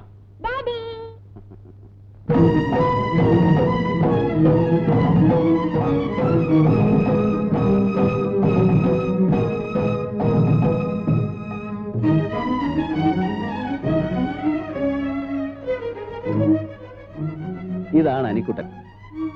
ഇത് അനിക്കുട്ടന്റെ അമ്മ ശ്രീദേവി. ശ്രീദേവി, ഇത് എന്റെ അനിയൻ സതീഷ്, കുവൈറ്റിലായിരുന്നു. ആ, നീ കുളിച്ച് ഫ്രഷ് വാ. ഡാഡി അങ്കിളിനെ കൊണ്ടുവരാൻ എയർപോർട്ടിൽ പോയിരുന്നു.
എന്താ നിന്റെ ഉദ്ദേശം? എന്നോട് പ്രതികാരം ചെയ്യാൻ വേണ്ടിയായിരിക്കും നീ ഈ വീട്ടിൽ തന്നെ കയറി വന്നു. വീണ്ടും എന്നെ കണ്ടുമുട്ടുമെന്ന് പ്രതീക്ഷിച്ചില്ല അല്ലേ? അതും ഈ വീട്ടിൽ വെച്ച്. നീ എത്രയും വേഗത്തിൽ ഇവിടെ ഇറങ്ങിപ്പോകും. കണ്ട അലവലാതിക കിടന്നുറങ്ങാനുള്ള വീടല്ലേ.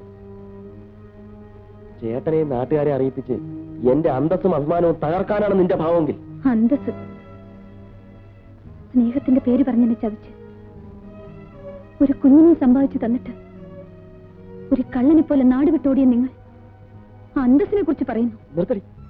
കലയുടെ പേരും പറഞ്ഞ് കണ്ടവന്റെ കൂടെയൊക്കെ അന്തി ഉറങ്ങിയിട്ട് അച്ഛനാരാണെന്ന് നിനക്ക് പോലും തറപ്പിച്ചു പറയാൻ കഴിയാത്ത ഈ കുഞ്ഞിന്റെ പിതൃത്വം എന്റെ തലയിൽ കെട്ടിവെക്കാനാണ് നിന്റെ ഭാവമെങ്കിൽ നടക്കാൻ പോകുന്നില്ല. Mister Satish, mind your words.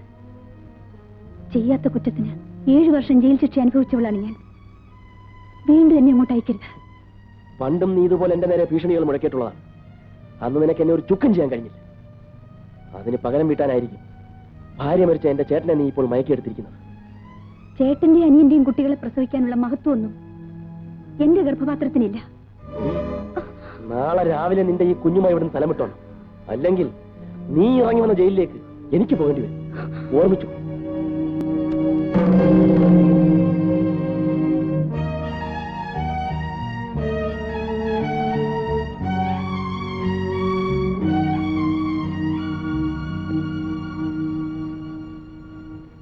Satheesh, എനിക്ക് നിന്നോട് ചില കാര്യങ്ങൾ ചോദിച്ചറിയാനുണ്ട്. ശ്രീദേവി, ശ്രീദേവി,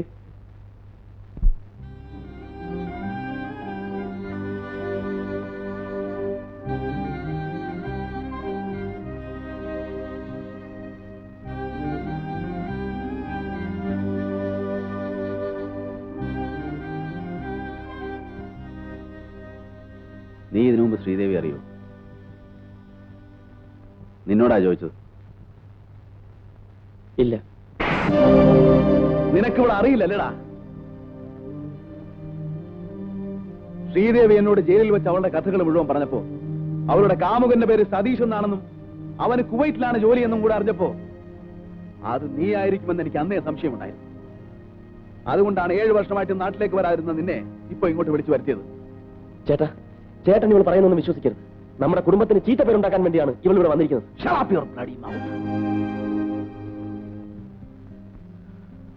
അവിവാഹിതയായി ഗർഭിണിയായി കൊലക്കുറ്റം ചുമത്തപ്പെട്ട് പ്രതിക്കൂട്ടിൽ നിന്നിരുന്ന ഇവളോട് ഗർഭത്തിൽ കിടക്കുന്ന കുഞ്ഞിന്റെ തന്ത ആരാണെന്ന് പബ്ലിക് പ്രോസിക്യൂട്ടറായി ഞാൻ പരിഹാസസ്വരത്തിൽ ചോദിച്ചപ്പോൾ നിന്റെ പേര് അവൾ പറഞ്ഞിരുന്നെങ്കിൽ തകർന്നു പോകുന്നത് നിന്റെ അഭിമാനം മാത്രമായിരുന്നില്ല, എന്റെയും നമ്മുടെ കുടുംബത്തിന്റെ അഭിമാനമായിരുന്നു. പക്ഷേ അവളത് പറഞ്ഞില്ല. തന്റെ ജീവിതവും നശിച്ചു. നിന്റെ ജീവിതമെങ്കിലും നശിക്കരുതെന്ന് അവൾ ആഗ്രഹിച്ചു. അങ്ങനെയുള്ള ഇവളെയാണ് നീ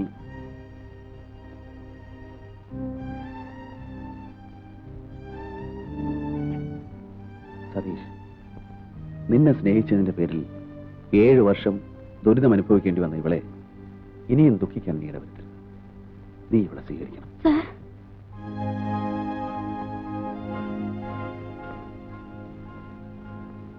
ശ്രീദേവി, കഴിഞ്ഞതെല്ലാം മറക്കണം.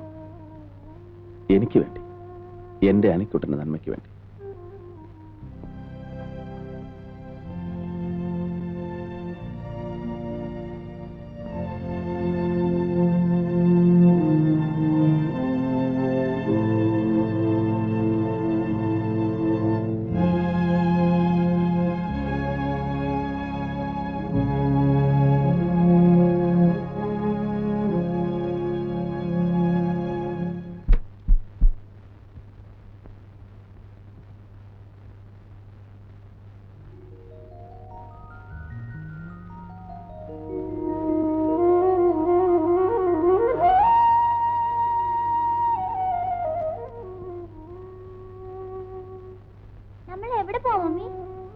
മമ്മിയുടെ വീട്ടിലേക്ക്. ഡാഡിയോട് പറയണ്ടേ? വേണ്ട. ശ്രീദേവി,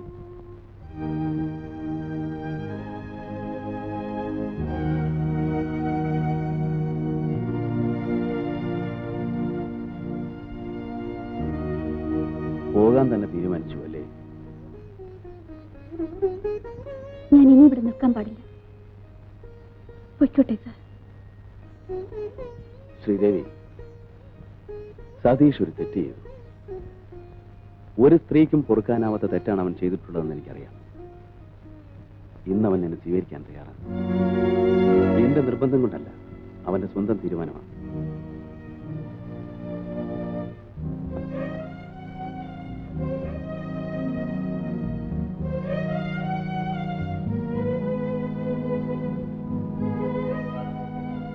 എന്നോട് ക്ഷമിക്കൂ ശ്രീദേവി. ശ്രീദേവിയോട് ഒരുപാട് തെറ്റുകൾ ഞാൻ ചെയ്തിട്ടുണ്ട്.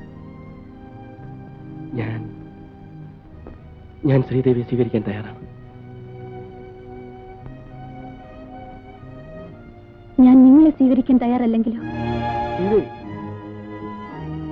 ശ്രീദേവി എന്താണ് ഈ പറയുന്നത്? ഞാൻ ജീവന് തുല്യം സ്നേഹിച്ച ഈ മനുഷ്യൻ എന്നെ നശിപ്പിക്കുന്ന ഒരാളെ അയച്ചതാണ്. അങ്ങനെയുള്ള മനുഷ്യന്റെ കൂടെ ജീവിക്കണമെന്നാണ് സാർ പറയുന്നത്. ഇല്ല, എനിക്കതിനാവില്ല. ശ്രീദേവി, ഞാൻ സാർ പ്ലീസ്, ഇനി എന്നെ നിർബന്ധിക്കരുത്. ഇല്ല, ഇനി ഞാൻ ശ്രീദേവി നിർബന്ധിക്കില്ല. ശ്രീദേവിയുടെ ഇഷ്ടം പോലെ ചെയ്യാം. സാർ,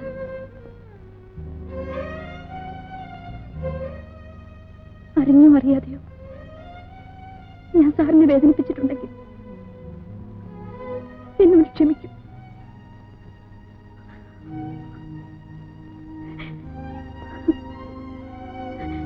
വാ മോനെ. ഇല്ല, എന്റെ ഡാഡി വിട്ട് ഞാൻ വരില്ല. ഞാൻ മമ്മിനോട് പോവില്ല. ഡാഡി എന്നെ കൊണ്ടുവരുന്നത് മമ്മിയോട് പറയൂ. ഡാഡി, എന്റെ ഡാഡി വിട്ട് ഞാൻ പോവില്ല. നല്ല കുട്ടികളെ പറഞ്ഞനുസരിക്കണമെന്ന് ഡാഡി പറഞ്ഞിട്ടില്ലേ?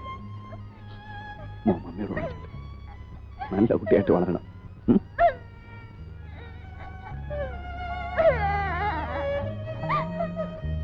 ചെല്ലു ചെല്ലു ചെല്ലു.